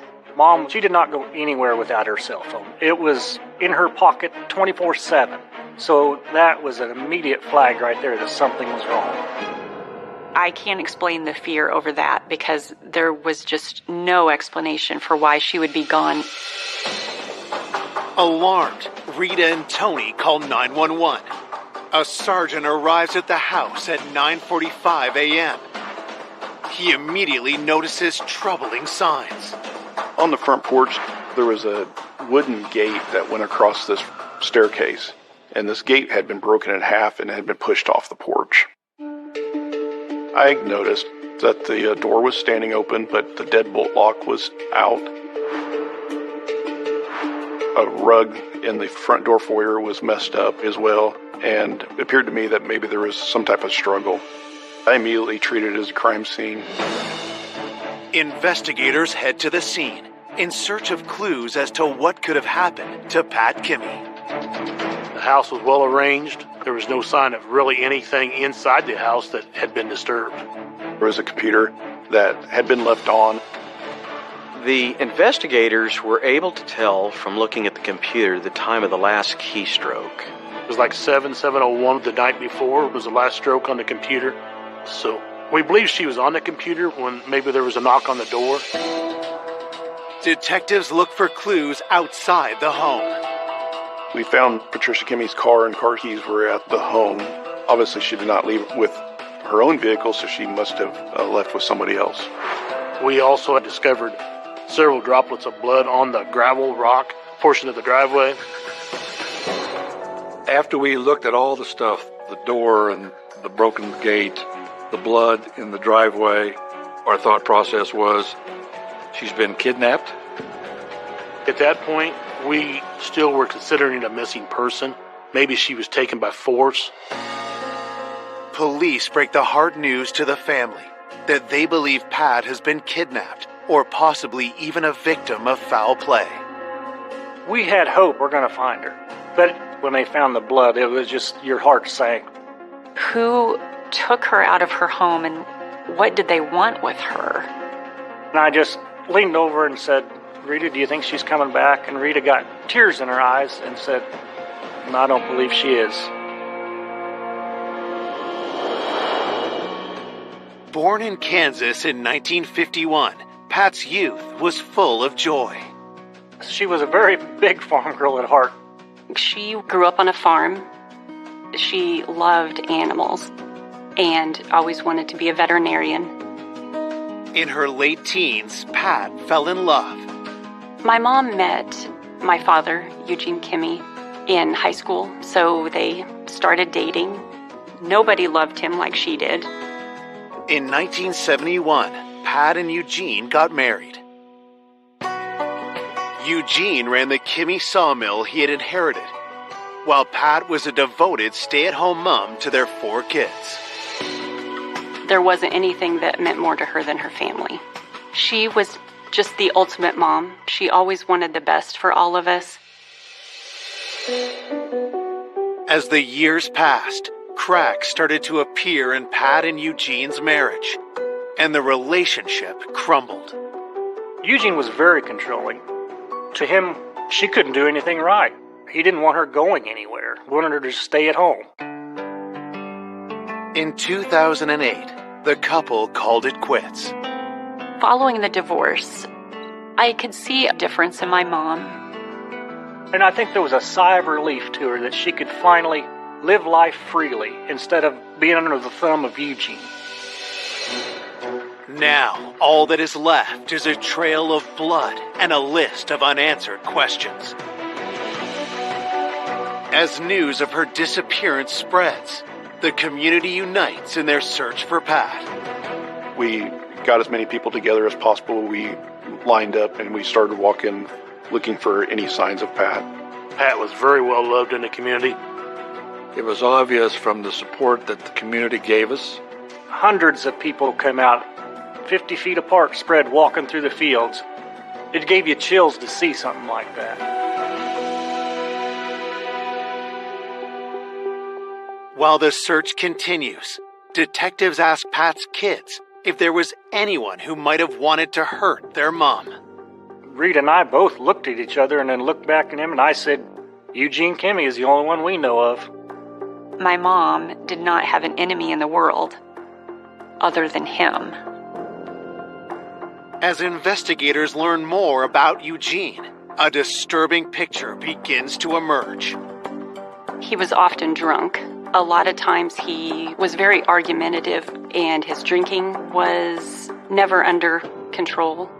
The descriptions I received from everyone was that he drank too much, that he was just a very unpleasant person.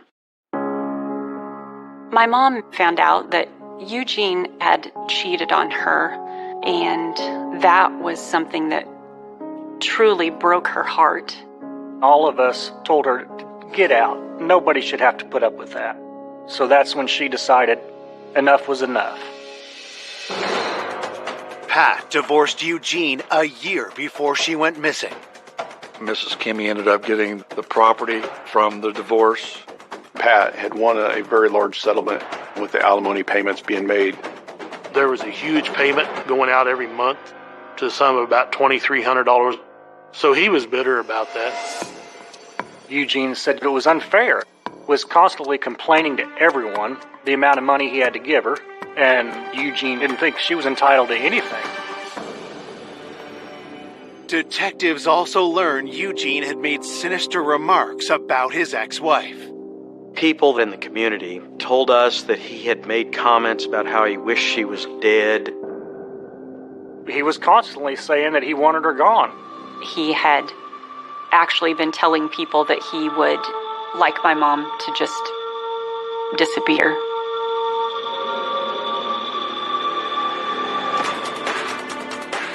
Was Eugene so enraged at the divorce that he followed through on his threats? I don't think there was much question in anybody's mind of who had a motive to harm Patricia Kimmy.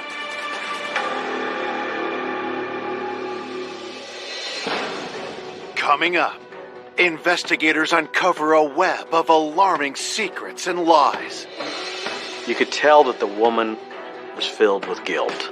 He lied in every interview. Why did he do this if he wasn't involved in this case? His story, it changed every time. While family descend into despair. We were all very fearful at that point. I knew it was not going to turn out good. Before the truth blindsides everyone. She was fighting for her life, kicking on that ground. You really couldn't make up a case like this.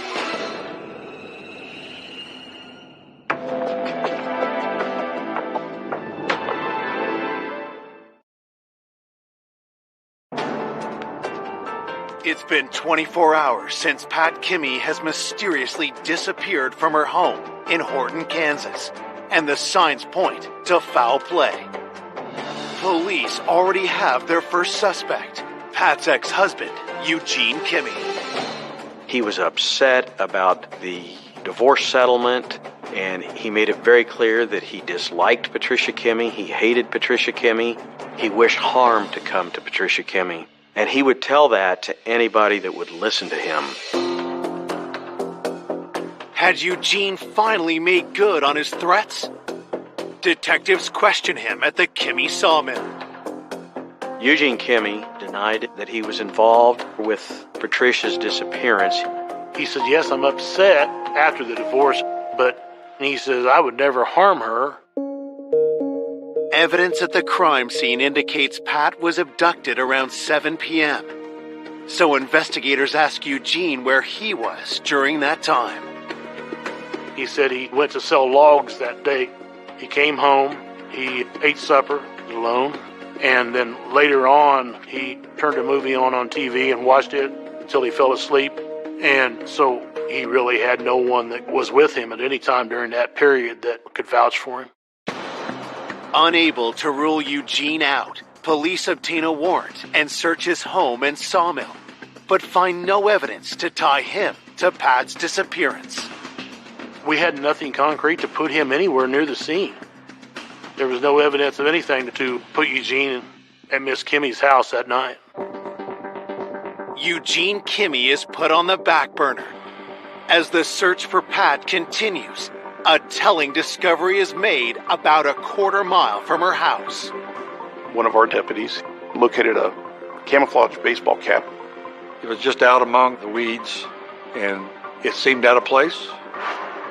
It had writing on the front that said Sailor's Insurance Company. I instructed him to photograph it and collect it as evidence. Knowing there had been heavy winds in the area overnight, investigators expand their search and find more evidence just a half-mile west. They find a money clip that had some U.S. currency attached to it, and that currency was soaked in blood.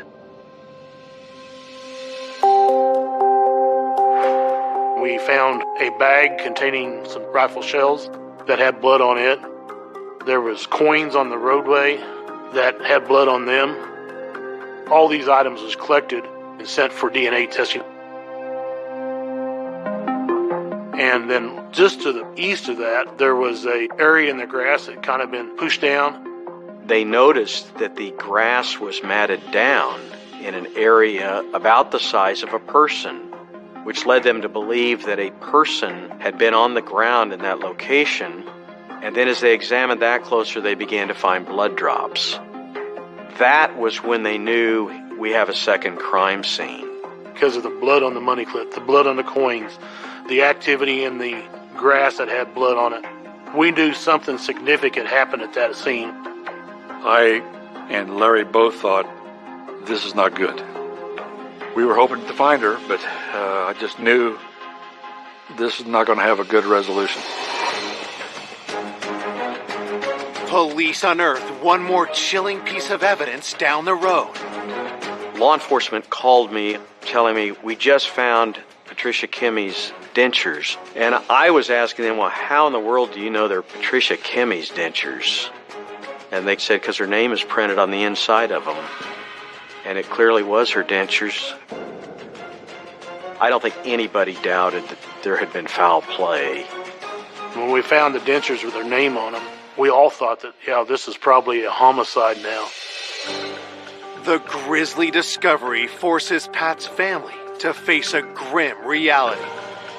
We knew that she had been there and that something really awful had happened to her. My heart just sunk because then I knew something was terribly, terribly wrong. While the roadside evidence leads back to Pat, nothing points to a killer until an officer sees something close by. There was a receipt found. The receipt had a date and time stamp on it. It was dated November the 6th, the night of Patricia's disappearance. It was from a Walmart store in Hiawatha. We was able to go up and track down who the person was that done this transaction. Police bring the customer, a local teen, down to the station. We asked him what he was doing in the area, and he said he went out there with his girlfriend. They were sitting there under the stars, had a cooler, left the area, forgot to put the cooler in the vehicle. And he had returned to that location to retrieve his cooler. He was able to then describe seeing a very unique vehicle in the area that was stopped along the side of the road in the vicinity of Mrs. Kimmy's home. And that vehicle was unique because it was a red pickup truck that had dual wheels on the back. What the teen tells police next leaves them stunned. He also described that as he drove past that truck on the side of the road, He could see what he believed was a pair of legs in the deep grass, and that those legs were possibly kicking, as if someone was laying on their back in the grass and kicking their legs. We all thought that, someone was fighting for their life, and as close as it was to Mrs. Kimmy's house, we immediately thought, well, that was probably Pat on the ground. It was a good break, and it was something that we knew we were going to have to start focusing on and find out who was capable of kidnapping and murdering Patricia Kimmy.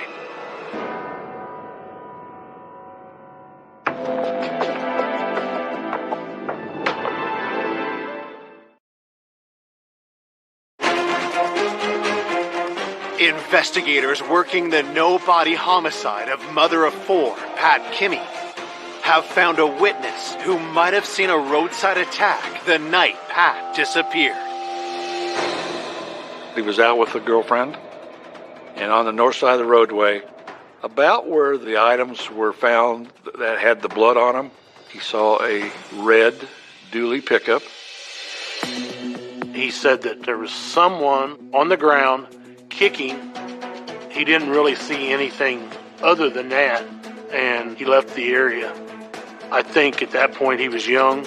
He was scared of what was going on, and really, I don't think he knew exactly what to do at the time. There was no reason for him to be making that story up and put himself at that location when he didn't need to. So his story was pretty believable.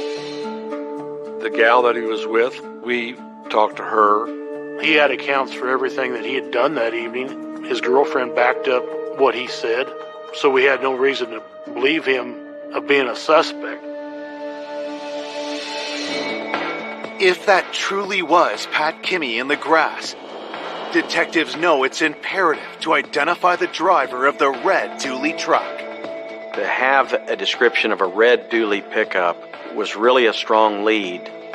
A dually pickup truck is a pickup with dual tires on the back of it. My first thought was, we've got a potential suspect vehicle that we need to start looking for. As police search ownership records for red dually trucks, they received the forensics report from the crime scene. The DNA on the sailor insurance hat was found to be that of a male. Investigators were able to obtain DNA off of the sweatband on the inside of that sailor ball cap. But you can't just take DNA and say, whose is this? You need a comparison. No match is found in the criminal database for the ball cap DNA, but other evidence is more conclusive. The money clip, the coins, the blood on everything found at the second crime scene, all was that of a profile that matched a female. And so we were able to get the DNA and be able to positively identify that blood as belonging to Patricia Kimmy.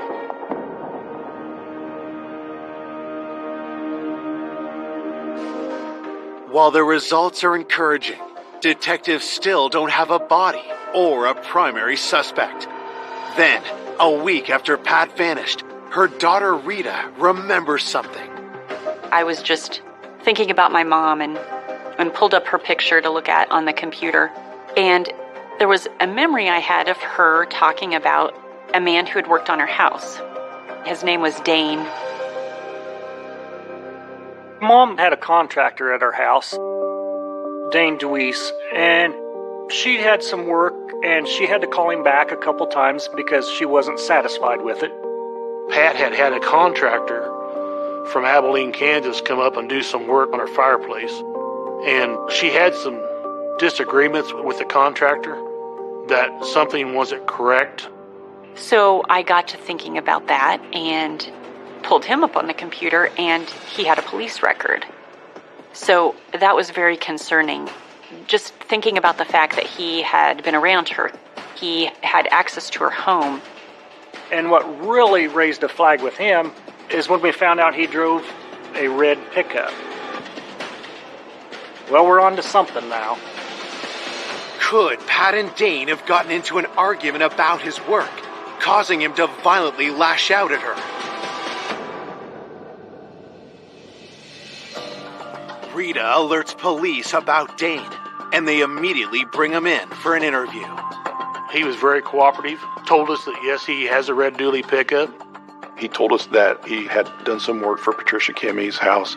He was honest in telling us that she was not happy with some of the work. He volunteered to come back and fix those items, which he did, and had thought he had settled everything with her. He thought Pat was a very good person to work for.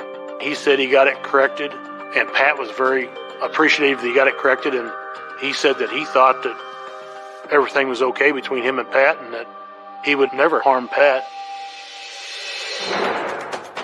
Mr. DeWeese did not really have an alibi. He had nothing to back up his whereabouts for the night before. He told the investigators he was at home alone, but he didn't have anybody that could vouch for that. And he quickly became our prime suspect. He allowed us to search the truck, which we did. When investigators search Dane's truck, they make a disturbing discovery. We did find blood in the back of the truck. We were a little alarmed when we saw the blood in the back of Mr. DeWeese's truck. Could it be Pat Kimmy's blood? And could this be the evidence that blows the case wide open? This looked like a very serious matter and indicated that he perhaps was the person involved. And the blood in the back of the truck really made it suspicious.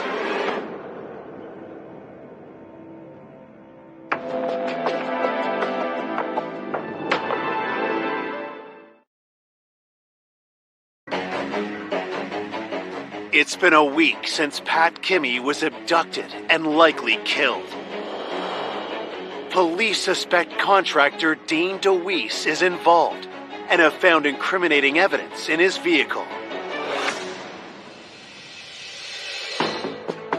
In the pickup, we did find blood in the back of the truck.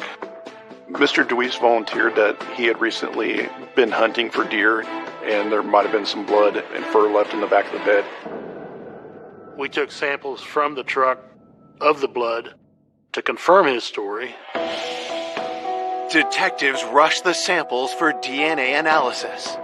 They were able to determine the blood actually was from a deer, and it was not human blood. After that, we searched down everything we could for DeWeese and never could find out any information that he was even in the area of Pat Kimmy. So we had to eliminate him. It was hard to take at the time. We really thought we were onto something with the dually pickup, but there wasn't enough to go forward with. It was very disappointing. Right back to square one we go. With no new suspects, investigators focus on finding the owner of the red truck and the sailor insurance hat found on the side of the road. We talked to the Sailor Insurance Company to get a list of people that would potentially have access to a sailor hat. Investigators were able to get a customer list and find a list of possibilities of a red dually pickup insured by Sailor Insurance. Detectives asked Pat's family if they recognize anyone on the list. They had us go down through the list, and Roger Hollister's name stuck out. He's bought lumber at the sawmill before. They said Roger Hollister had done business with Eugene Kimmy, and that Roger Hollister drove a red dually pickup.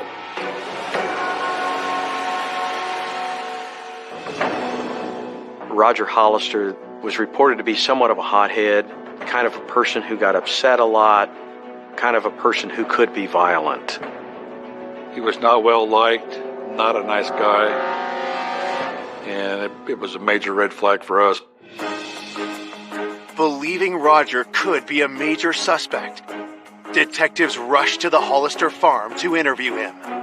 We were able to contact Mr. Hollister at his house. He was wearing a neck brace. He was walking with a cane. We thought, he's a frail old man. There's no way he could be involved in this. Roger Hollister told investigators that he knew Eugene Kimmy, had taken logs over to be processed at the sawmill. But he had never been to Pat's house. He didn't know Pat. He denied any knowledge at all of the disappearance of Patricia Kimmy. detectives ask Roger about the ball cap and the dually truck. Roger was very cooperative. He said that he did have a sailor insurance kit, but it got tore up by his dog. And he said, yes, I had a red dually pickup, but he told us he sold that truck to a guy by the name of Rick for $2,000 before Pat disappeared. Investigators ask Roger to account for his movements the night Pat was abducted. He said that he'd been at his home the whole night. His wife left late evening hours and drove to Kansas City to be with her daughter. And he was home alone the whole time. Even though Roger had owned both a sailor insurance hat and a dually truck, detectives don't believe he's their guy. We did have some doubt that Mr. Hollister could have been the person that done this because he had a neck brace on. He could barely walk. And they said he appears to be so physically challenged, we don't think that he would really even be capable of dragging someone out of their home and hurting them. At that point, we didn't think that Mr. Hollister could have been involved in this case. Detectives dismiss Roger Hollister as a suspect. A month has passed since anyone last saw Pat alive, and investigators are no closer to locating her killer or her body. There was a lot of pressure to find Patricia Kimmey. The investigative team wanted to find her. The family wanted to find her. The whole community wanted to find her and get justice for Patricia Kimmey. It was getting frustrating, thinking that we might never find her, never get this case solved. 2 months into the case, police catch a break when Pat's son Tony and nephew DJ show up to the police station with shocking new information. They told us that Roger Hollister went over to the Kimmey sawmill and he wants to talk to Eugene, but Eugene wasn't there. The employee at the sawmill, DJ Kimmey, told the investigators that Roger said to him, "Tell Eugene I'm here to collect. I want my money." And DJ says, "I don't have your money. I don't know what you're talking about." And Roger then said he had taken care of it in reference to my mom. And he said, "Well, I'm just here to recoup my money, that I took care of the subject." And he also stated that the subject will never be found. It was a major break in the case. We were on to something now.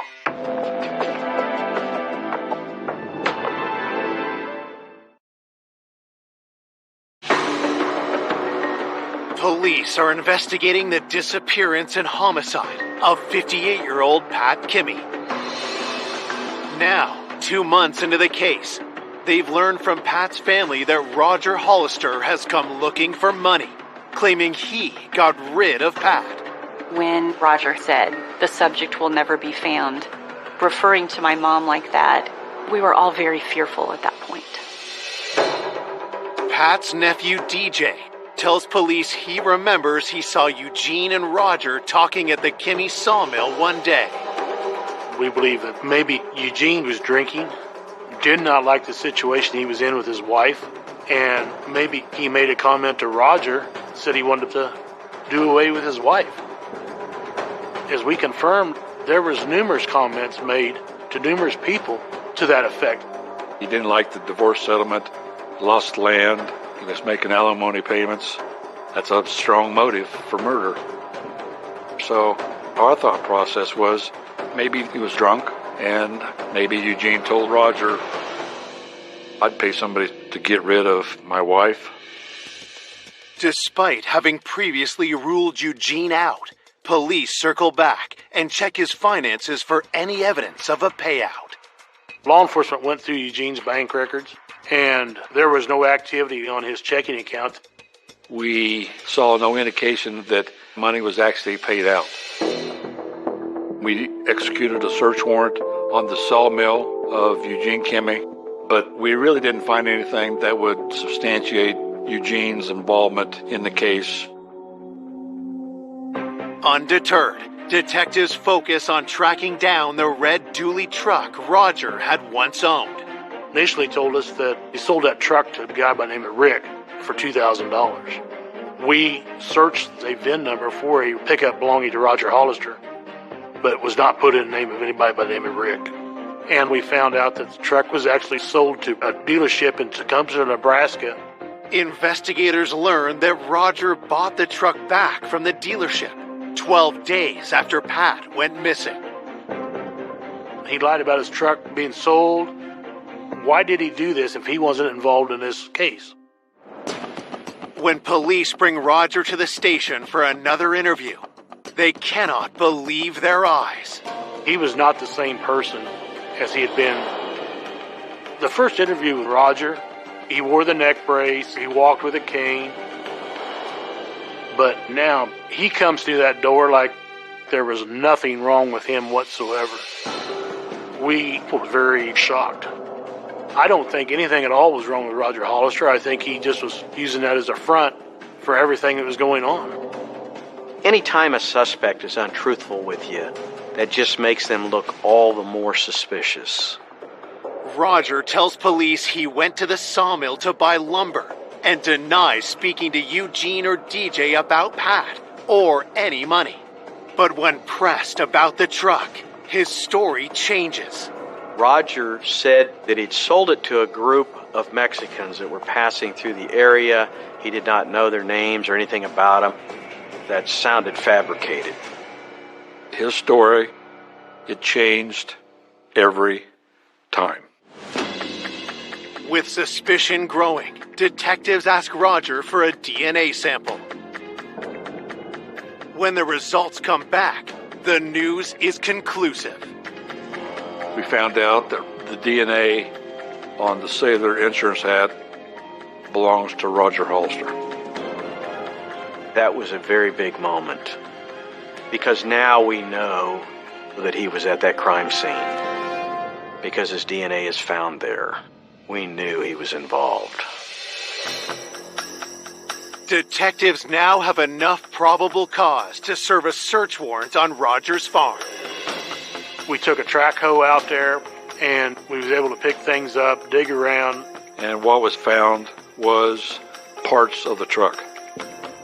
A lot of the stuff had been buried, and it's been burnt pretty severely. And, of course, we couldn't get DNA because of the fire. And the VIN number matched Roger Hollister's truck.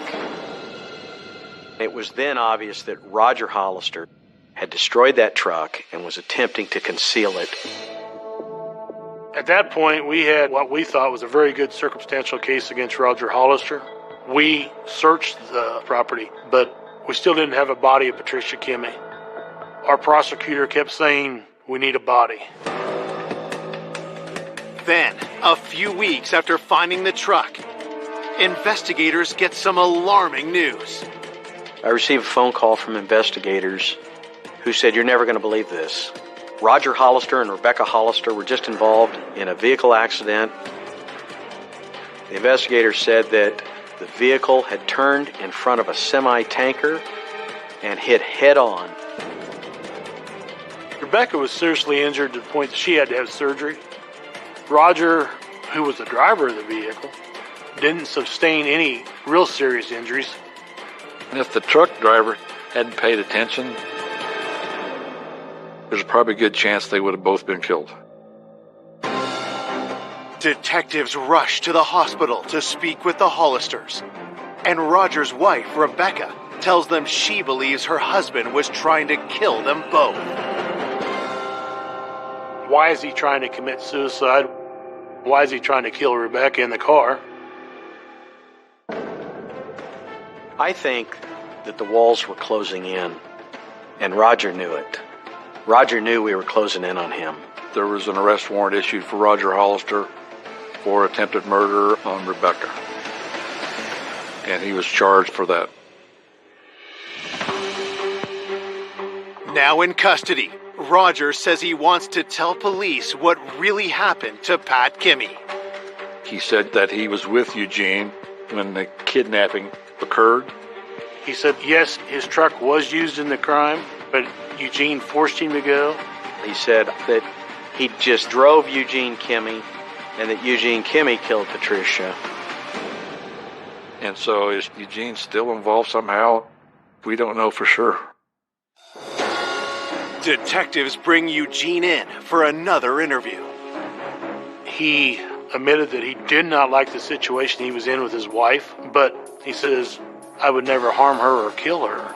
Eugene says, oh yeah, I may have mentioned that I would like to see her dead, but I didn't offer money to Roger to kill her. Eugene Kimmy did not deny that he'd made those remarks, but that he had said it more in anger, just a person running their mouth that's upset with their ex-spouse. Detectives have no solid proof Eugene was with Roger that night, or that any money ever changed hands. As a result, we were never able to tie Eugene Kimmy into the murder, never had sufficient evidence to charge Eugene Kimmy. Police release Eugene. Then, 6 months after Pat's disappearance, Rebecca Hollister asked to meet investigators. She was very upset. You could tell that the woman was filled with guilt. She told investigators that she knew where Patricia Kimmy was, and she wanted to take them to the body.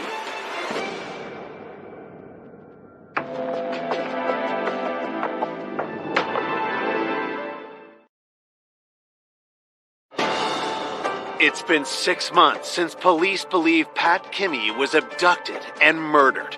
Now their prime suspect's wife, Rebecca Hollister, is at the station and wanting to talk. She told investigators that she knew where the body was, and she told them that the body was at their farm.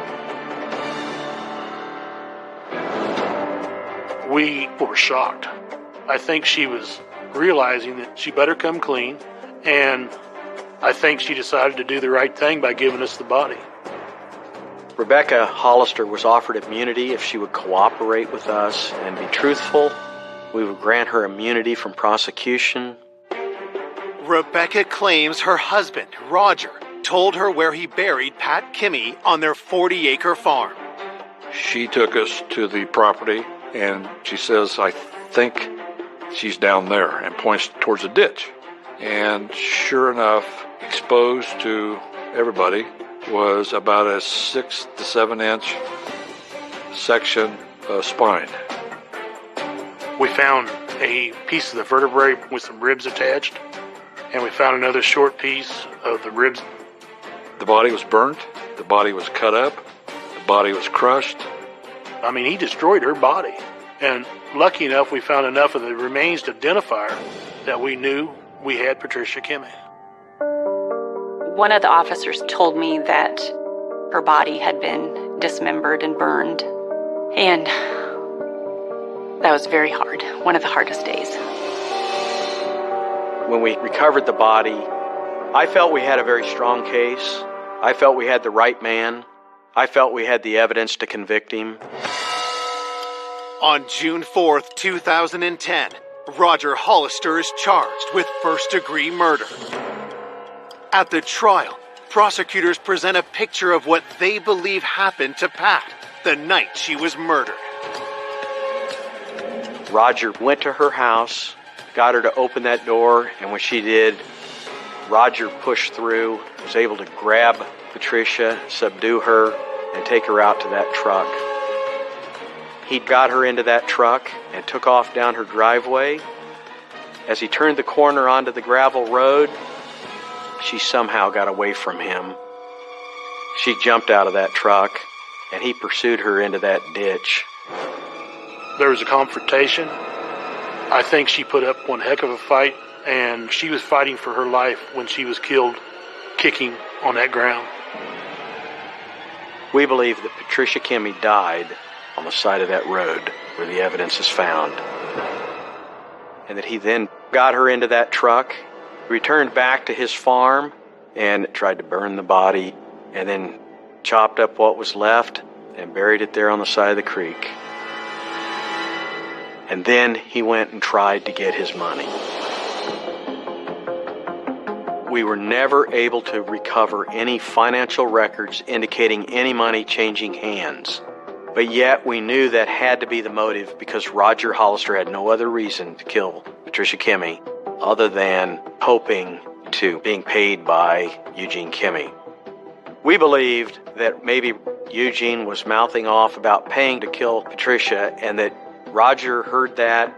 I think that Eugene made one of those drunken comments that he would like to see his wife dead, and Roger acted alone and went out and done it. That was a very big shock.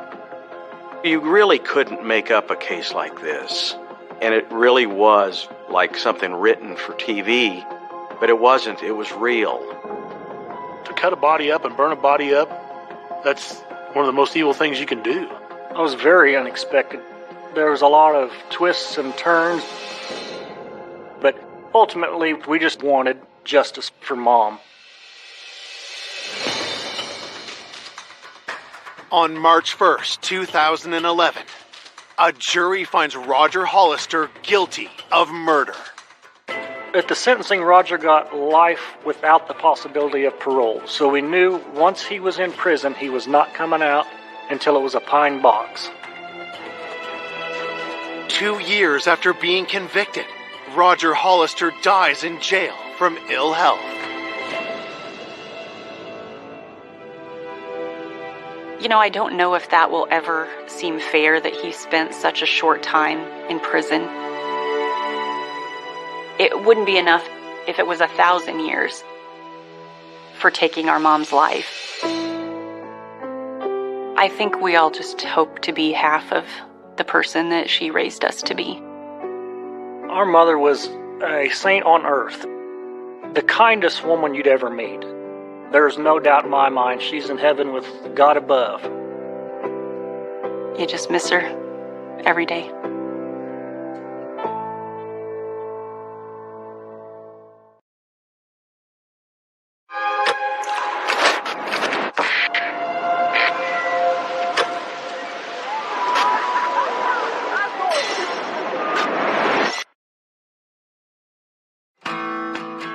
A charming and spirited young mother. Oh, she was so vivacious, like a little firecracker. She was sweet and loving, but she just didn't take any crap off anybody. Is found strangled in her bedroom.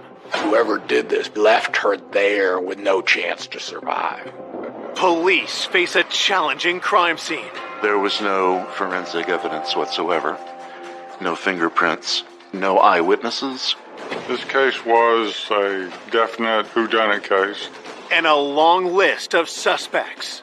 He had been hanging around her desk, and he had made some comments that really creeped her out. She had had some troubled boyfriends in the past. He didn't want to accept the fact that they were done. Their relationship was over. You would think that whoever did it had a score to settle. Until one big break reveals a culprit. That one key piece of evidence was the aha moment in the case. And it shocks everyone. When they finally discovered who it was just surreal. There's no rhyme, there's no reason behind it. It was absolutely senseless.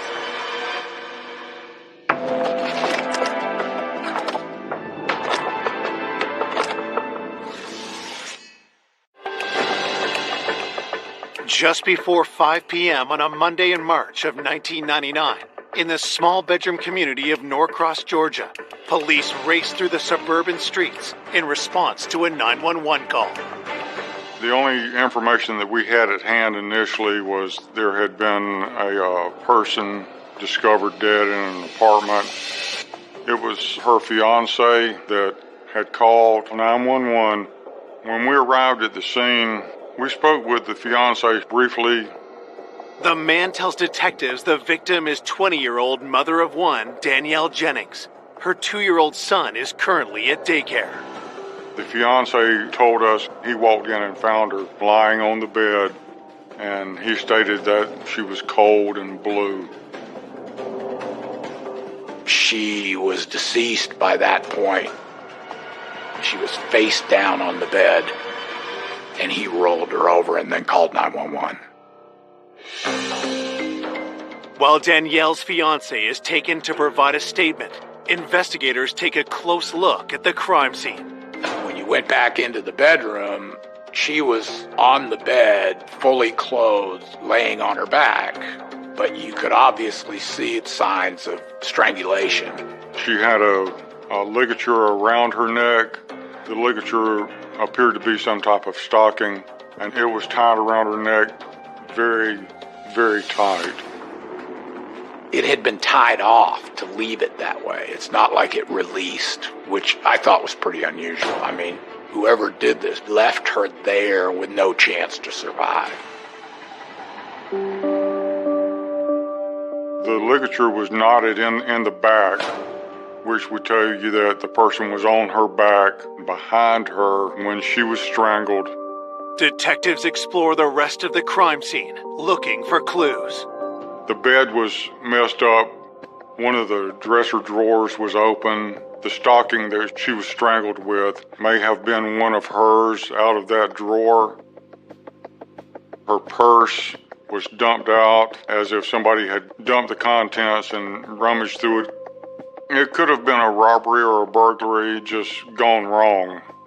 However, there was other stuff such as cameras, miscellaneous jewelry that could have been taken, but they were not taken. It was possibly a burglary that had been interrupted, but you always have to consider the possibility that it could have been a staged burglary because, frankly, there really wasn't a lot of disruption. Next, investigators try to determine how the killer entered the apartment. There was absolutely no tool marks or anything on the front door, and then there was a sliding patio glass door. It was locked. There was no evidence of tampering with it at all. We went around and we searched the outside, but we didn't turn up anything of any value. Before they return to the station to interview Danielle's fiancé, detectives fan out to speak with other tenants in the complex.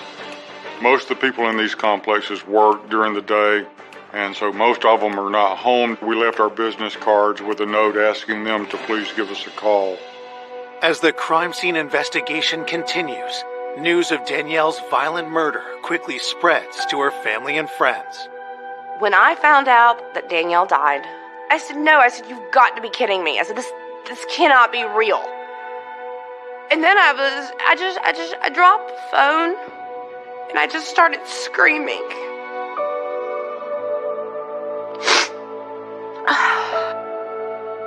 I was just absolutely in utter shock.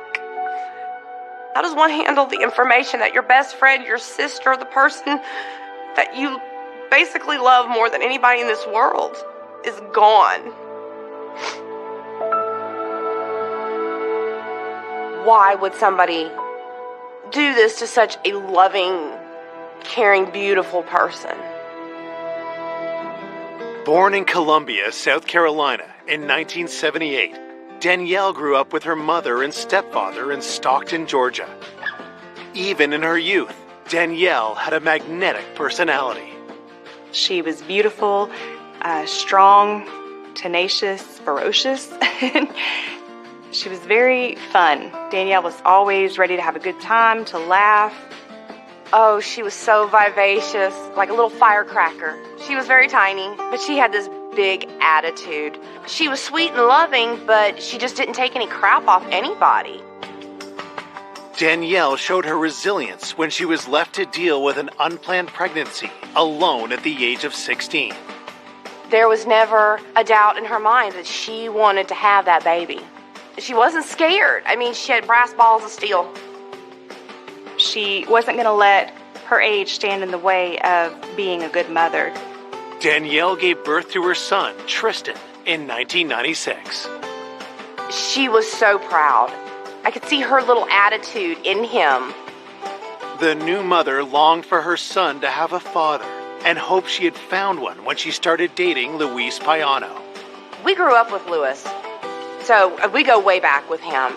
We met Luis in our early teen years. Danielle was always partial to Luis, and Luis and Danielle were dating, and I was so thrilled. And the way that Luis would look at Danielle, like she would walk into the room and he would just light up. Soon, the couple moved into an apartment together, and Danielle landed an office job at a landscaping company. She was so excited to have like what we titled a big girl job. She was very proud of herself. We were all very proud of her, you know? She was going places. In December of 1998, Luis asked Danielle to marry him. She was so excited, and I'm like, this is going to be the best marriage ever. When Danielle first got her engagement ring, it was too big. And I said, girl, you got to get it sized. She's like, I don't want to take it off. It was beautiful. Danielle had everything going for her. She had a great career opportunity ahead of her. She had a man she was so excited to marry. She had a beautiful son that just meant the world to her. Danielle was really on top of her game. She was probably the happiest I had ever seen her. Now, all Danielle's happiness and hope has been stolen by a cold-blooded killer. I could not even begin to fathom why somebody would do that to her. Back at the crime scene, investigators are searching for answers. The scene raised several questions. Of course, the most obvious was, how did whoever it was get into the apartment? Because there was no sign of forced entry. Was it someone she knew? We know, working off the percentages, that the person most likely to kill you is laying next to you in the bed. In this case, Danielle's fiance, Luis. Coming up, detectives unearth dark secrets. She had had some troubled boyfriends in the past. He was violent. He was abusive. You could tell when he talked about Danielle that it made him mad. He was just very, very creepy to me. And I know they had tumultuous fights. The person that did it could have been amongst us. And just as the case threatens to turn cold, we felt like we had hit a brick wall. I had a huge fear that whoever it was got away with it. A stunning revelation points to a killer no one suspected. The killer was much closer to home than anybody first thought. I don't think anybody saw it coming.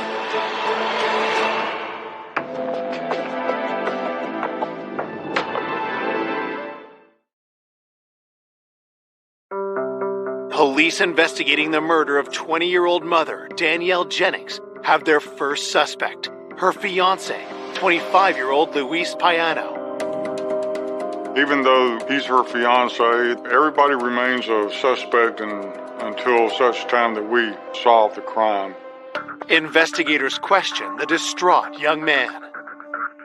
He was very emotional, but romance can raise anger to a level sometimes that leads to homicide. Detectives begin their interview by asking Luis about Danielle's movements the day of her murder. He stated that he had been at work all day. The last time he had seen Danielle was when he left to go to work. According to Luis, they had both left the apartment at 6:45 a.m., but Danielle went back into the building to get something. He tells detectives that Danielle seemed distracted because of an upcoming work meeting. She was supposed to be having a meeting with management that day. She didn't feel easy about it. Luis says Danielle called him at work around 11:30 a.m.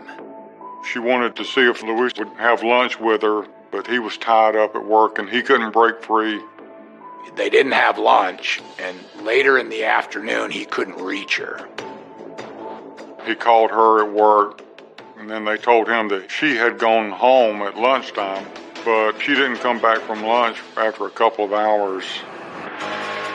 Luis tells investigators he called Danielle's cell phone and their apartment. He stated that he was trying to get hold of Danielle and was not getting a response, and then he left work and went home to see if she was there. Luis said that when he got home, the front door was unlocked, and that really surprised him because they were pretty careful about keeping the front door locked. Detectives ask Luis about his relationship with Danielle. We wanted to find out if they had domestic issues.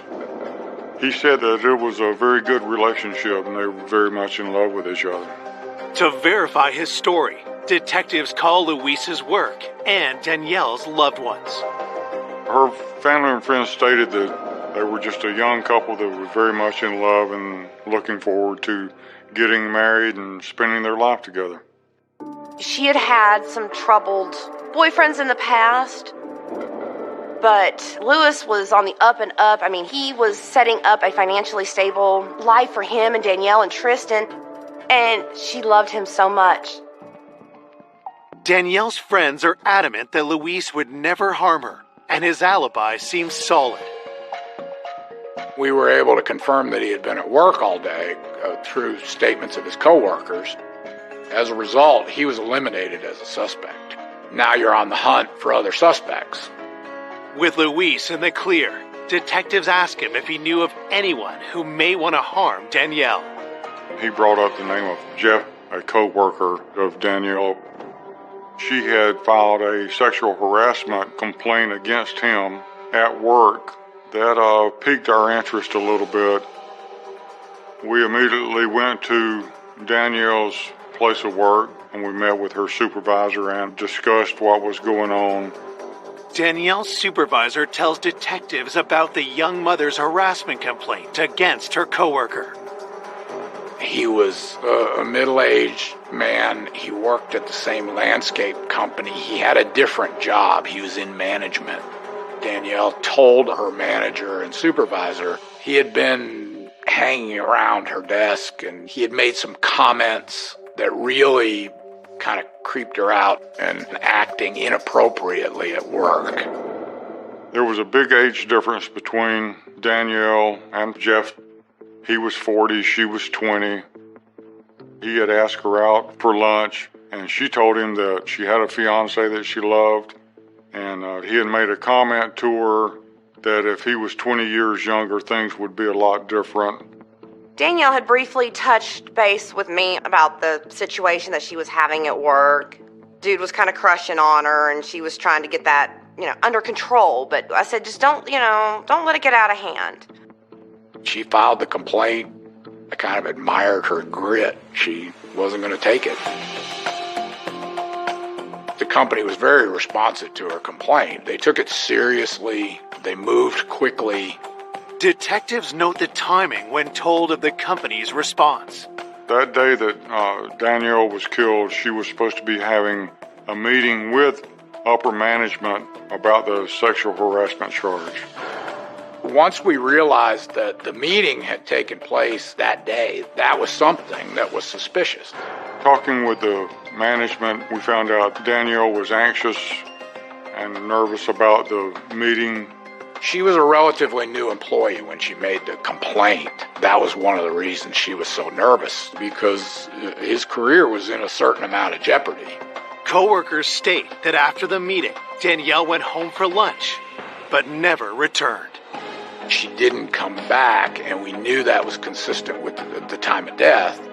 You had to think, where was the coworker at the time? Detective suspicions increase when they learn that Jeff was out of the office and did not return until late in the day.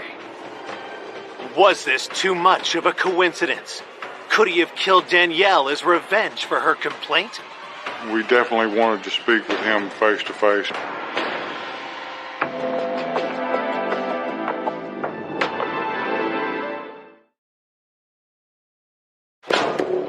Detectives hunting the killer of Danielle Jennings suspect a harassment complaint against her coworker, Jeff, may have led to retaliation and murder. We were now focused on him as a possible suspect.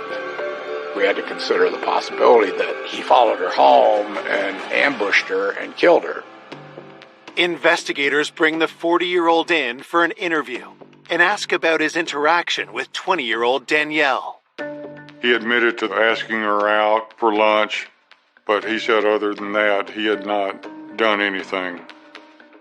He talked about the sexual harassment complaint and pretty typically said, I didn't think it was that big a deal. I didn't know she was that offended. According to police reports, Jeff denies any sexual intentions toward Danielle. He told police that whatever lapse in manners that he had had with Danielle, that he liked her. He seemed to be genuinely dismayed to find out what had happened. Detectives ask if Danielle's complaint gave him a reason to want to harm her. His first reaction was He was angry. He was adamant that he was not a suspect. And then he said it couldn't have been me because my truck was broken and I was on a job with somebody else, with a coworker. And I can prove it. Jeff provides investigators with the name of the coworker he claims to have been with. We immediately ran down his coworker at like 1 o'clock in the morning. This guy verified that he was with him all day till the close of business, that they were together. With his alibi confirmed, police eliminate Jeff as a suspect. 24 hours after Danielle's murder, the enormity of her death is only just starting to hit home for Danielle's loved ones. Things like that didn't happen where we grew up. I could not believe somebody would do that to her. It was just the most nightmarish thing I could imagine. It made me question God. Why would you let something that horrible happen to her? I didn't want to accept it. I couldn't sleep. I just kept saying, she's dead, she's dead. Danielle should not be dead.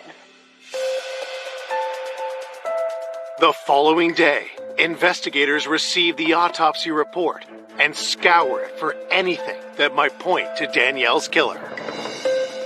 The manner of death was asphyxiation or strangulation.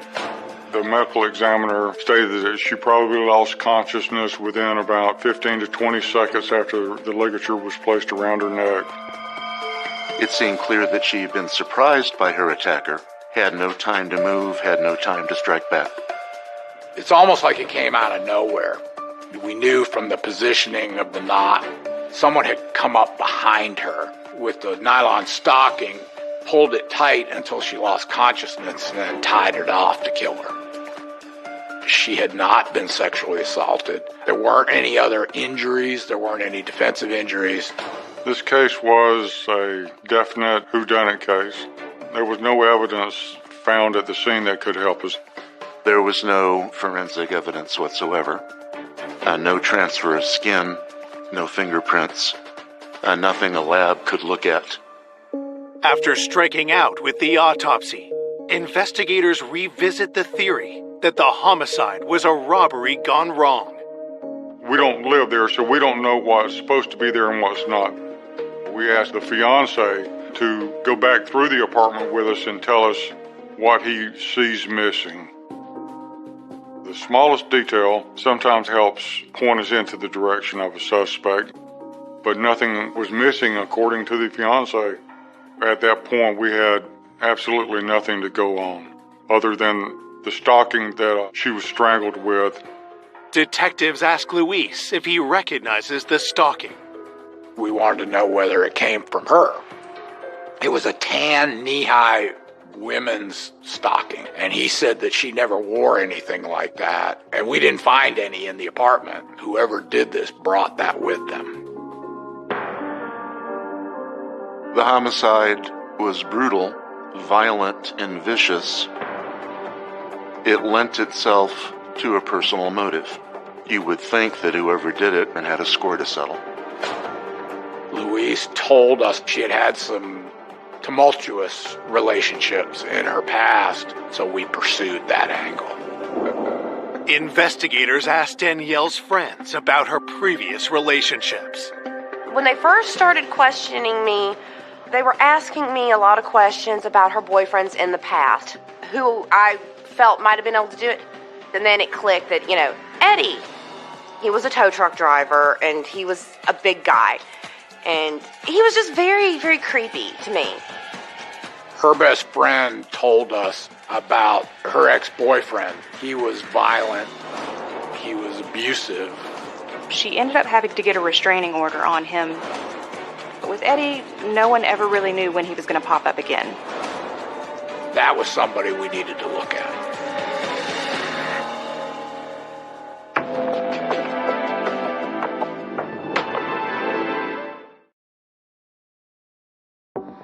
Two days after the murder of 20-year-old Danielle Jennings, friends have alerted investigators to Eddie McElwaney, an ex-boyfriend with a violent history. We learned a lot about her former boyfriend. We learned that she had begun to see him when she was a teenager, when she was younger. Friends reveal Danielle started dating Eddie shortly after she became pregnant from another relationship. But Eddie's behavior soon raised red flags. As they got more serious, he became more possessive and controlling, and he definitely wanted to start isolating her from her friends and family more. I didn't want to be around him. I did not like the way he made me feel. I didn't like the way he looked at Danielle. I mean, he would sometimes look at her with disgust. And I know they had tumultuous fights. We learned it had been an abusive relationship, physical and emotional. I mean, she would stand up to anybody, but as tough and as a badass as she was, I think she was a little bit afraid of him. Things only got worse with Eddie when Danielle gave birth to her child. Her family and friends stated that shortly after her son was born, Eddie was getting involved in drugs, and that was finally the straw that broke the camel's back, and she ended the relationship with that. Danielle moved out and tried to start fresh, but Eddie had other plans. She knew it was going to be difficult, but she didn't realize that Eddie was not going to leave Danielle in peace. He didn't want to accept the fact that they were done, their relationship was over. She never knew when he would turn up around the corner, when she just wanted to be left alone. She had gotten a restraining order against Eddie because he had been stalking her. He had been driving back and forth in front of her house. He had gone to her work, and she was in fear that she was in danger. We found out that he had violated the restraining order several times. He would call her, leave voicemails for her. He would drive by her house several times a day or night. When police ask when Eddie last contacted Danielle, the answer is troubling. Danielle's family had told us that within the last few months he had been calling her, trying to get her to talk to him, but she would just hang up on him. Could Eddie have shown up at Danielle's apartment the day she was killed, leading to a deadly confrontation? I've seen a lot of domestic abuse cases, so I knew that there was a possibility that with his past that he could have done something like that. Investigators track down Eddie and bring him in for questioning. In the interview with Eddie, he was kind of belligerent and unhappy to be there and a little bit hostile. You could tell when he talked about Danielle that it made him mad. What we saw with Eddie certainly had all the earmarks of a domestic violence case. When questioned about his relationship with Danielle, Eddie's responses raised detective suspicions even more. When he was asked about the relationship, his version was a little bit different. He never mentioned any abuse. He thought everything was great. We asked him when was the last time that he had had any contact with Danielle, and he said that he had not talked to her for at least a year or longer. We know that he's lying about that.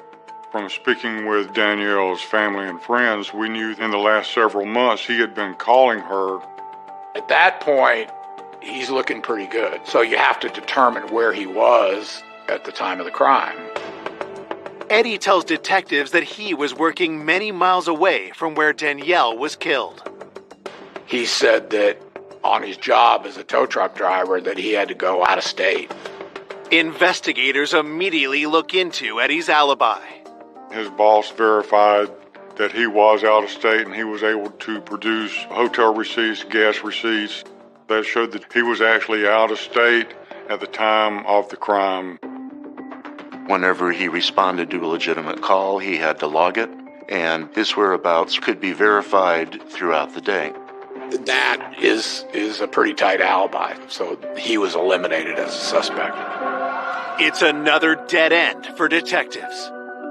Once again, we're knocked for a loop and we're back to ground zero, and he moves down the line and we're looking for somebody else. It was infuriating. It was frustrating. I had a huge fear that whoever it was got away with it, because people get away with murder every day. I was really hoping that the detectives would find something. Because you're sitting here trying to point a finger at somebody that you don't know who. There was this air of suspense around everything because we didn't know at that time who had killed Danielle. The person that did it could have been amongst us. We had basically eliminated everybody who was close to the victim. When you get to that point of an investigation, you don't have anywhere else to logically follow up. With no more leads, the investigation is at a standstill. We felt like we had hit a brick wall, and then we got a call that changed everything.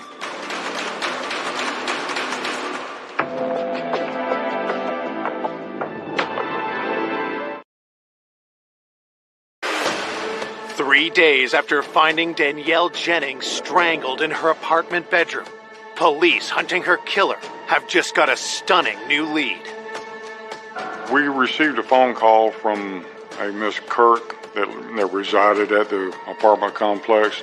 The woman tells detectives about a disturbing incident that took place a week before Danielle was killed. She was awakened one morning by someone knocking at the door, and she looked out the peephole but didn't see anybody there, so she went back to bed. And a few minutes later, she hears the front door open, and the maintenance man is standing there. The maintenance man says that he's there for a work order. However, Miss Kirk says she felt very uncomfortable the entire time that he was in there because he was always staring at her, like he was more preoccupied with her than he was completing the work order. The woman cannot provide the name of the maintenance man, but she gives a description to police. Detectives head back to Danielle's apartment complex to investigate. While speaking with the management at the complex, we found that there was another case similar in the past from a Miss Bruno that lived in the apartment complex. Management told the detectives that someone had walked into this woman's apartment. She had, of course, asked him who the heck he was. What are you doing in my apartment? And he said maintenance, and claimed that he was there to change light bulbs. And she said, I don't have any light bulbs to change. He kind of mumbled and stumbled, and then, maybe I have the wrong apartment, and he backed out and left. It was so similar to the other one, which of course raises our eyebrows. The complex was big enough so that there were several maintenance workers, but only one closely fit the description given by the young ladies. That would be Calvin Oliver. We showed a photograph of Mr. Oliver to Miss Bruno and Miss Kirk, and both of them identified him as the person that had walked in on them. Investigators discover a disturbing trend emerged after Calvin had been hired 7 months ago.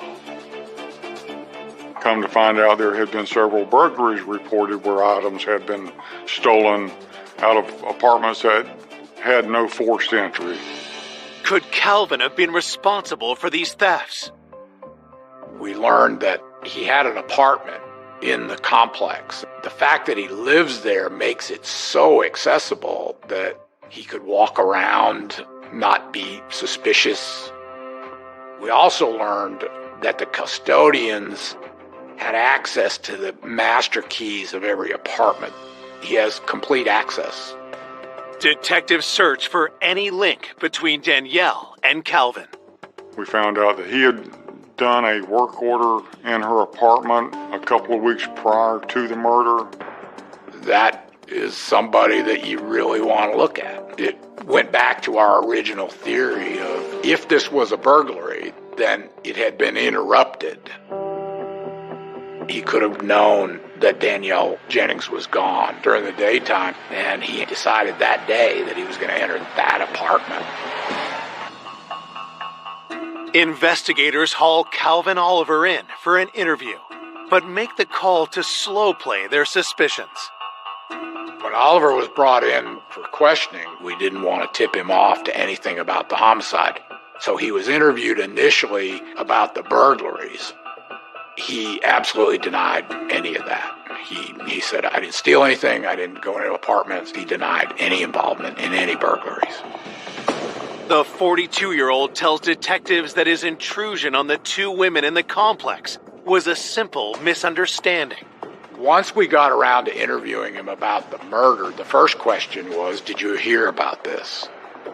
It was kind of odd. You would have thought that a person who worked in that apartment complex and was there every day would have heard everything about it. He went, yeah, I think I heard something about it. I don't know much about it. I don't know that woman.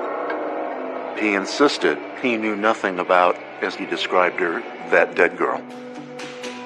All he admitted to knowing her was that he had done the work order in her apartment. At that point, we had a pattern of conduct going into apartments. We had the admission that he had been in the apartment, but we had nothing that directly linked him to the murder. With nothing concrete on Calvin, detectives end the interview. But before they let him walk free, police run a background check and are shocked by what they find. He had a criminal history of burglary and theft. There was an outstanding warrant on him for failure to appear on a burglary charge in another jurisdiction. That day that Danielle was killed, if he's in there and she walks in on him, that would be a reason for him to cause her harm because he doesn't want to go back to prison. He had an outstanding warrant, so he was held for that, and that bought them enough time while they investigated. Based on the burglaries that had occurred in the complex, we obtained a search warrant for his apartment. We're trying to see if we can find anything that would tie him to Danielle Jennings. We're looking for any type of the stockings or pantyhose or anything that would be similar to the one that we found tied around her neck. Detectives find no matching stocking, but they do discover incriminating evidence. We do find evidence of the other burglaries that had been committed in the complex. And then we also found out that he had possession of a master key for the apartment complex so that he could open any door on any building at any time. And he was not supposed to be in possession of that key. It's only enough evidence to allow investigators to charge Calvin with burglary. We concluded that search with those items, but nothing was found relevant to the murder. You really don't have anywhere else to go at that point. We don't have a stocking. We don't have anything that ties him to Danielle or her apartment at all. That's where we were until Luis called. Out of the blue, he said, do you have the engagement ring? We told him, no, we don't have a ring. We didn't know one was missing. And then he describes the ring, and then the big bright light goes off. When we were doing the search on Oliver's apartment, we noticed a ring on a dresser in his bedroom, but the ring didn't match any of the items stolen, so we really didn't have a reason to seize it at that time. We do another search warrant, go back into the apartment, we seize that ring, we show it to the fiance. He can't positively identify the ring, but he says her best friend will definitely be able to identify it. If we were able to identify that as being Danielle's ring, that would physically tie Oliver to Danielle and her apartment on the day that she was murdered. With the entire investigation on the line, detectives race to the home of Danielle's best friend. Is that ring the engagement ring? This is something we gotta know.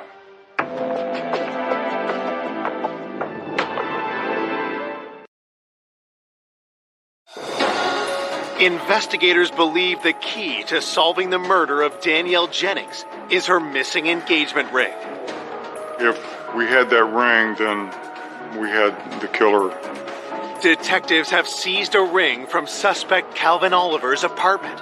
But is it Danielle's engagement ring? They hope her best friend can answer that question.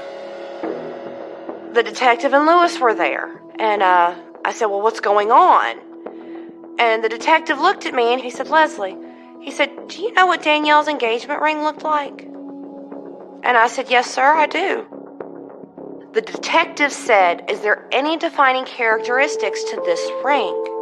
He goes, "And I need you to be specific." And I said, "Yes, sir." I said it was bent. She had bent the band so it stayed snug on her finger because she wouldn't take the dang thing to get sized. We needed to find out when was the last time she had seen her wearing the ring.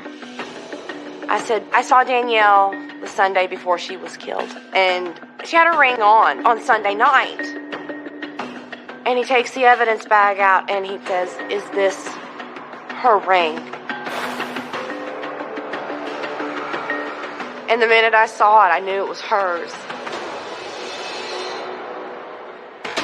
When we had that ring and had it identified as being hers, we knew that we had the guy. We knew we had the right person. Finding the ring was the aha moment in the case. And that was the piece of evidence that allowed us to charge Calvin Oliver with murder. 9 days after her death, Calvin Oliver is arrested for the murder of Danielle Jennings. The primary charge was malice murder, and that means that you intentionally and unlawfully kill another human being. Detectives once again interview Calvin, this time taking a different approach.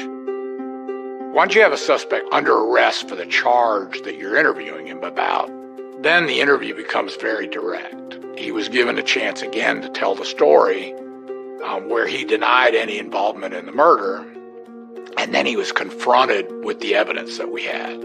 We told him about the ring, and that's when he said, "Well, I stole that ring 2 weeks ago when I did the work order in her apartment."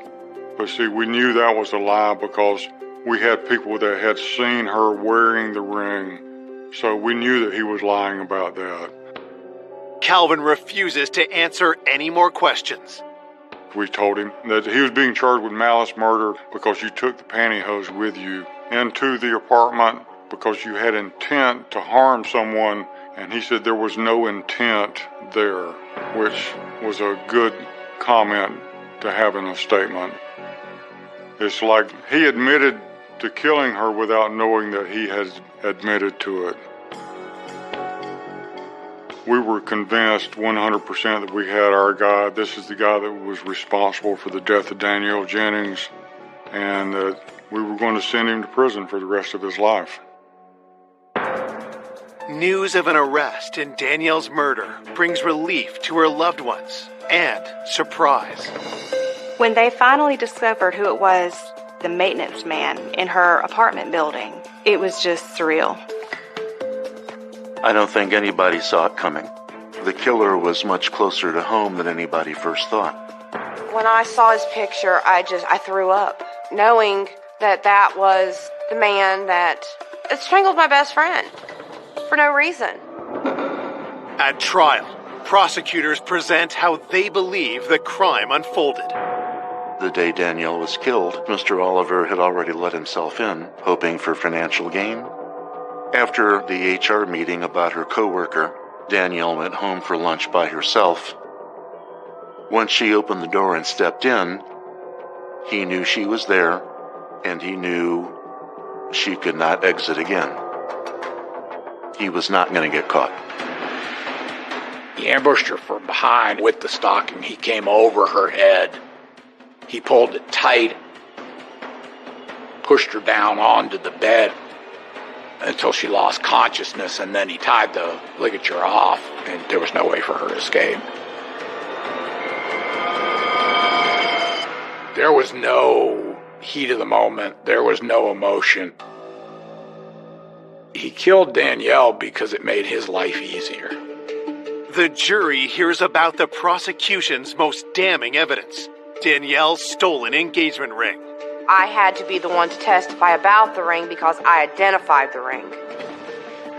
I actually had to look at that man. I had to sit there and look at him. Calvin Oliver sat there just staring daggers into me, is what he did, and tried everything he could to make me feel uncomfortable. And I took a big, deep breath, and I stared right back at him. There was no explanation for the presence of this ring in Calvin Oliver's apartment. other than he took it off Danielle Jennings' dead finger. On October 13th, 2000, after a 5-day trial, the jury delivers their verdict. He was found guilty on all charges. The judge sentences Calvin Oliver to life in prison. When the verdict came through, we were all holding hands. We just knew justice had been served as far as it could be. I mean, we were glad, but it still wasn't going to bring her back. Her mom was never the same again. It destroyed her. That horrible man took away an angel that was put here. She was a huge light to me, to her fiance, to her son. She was everything to a lot of people. To this day, I still dream of her. There's not a day that goes by that I don't miss her.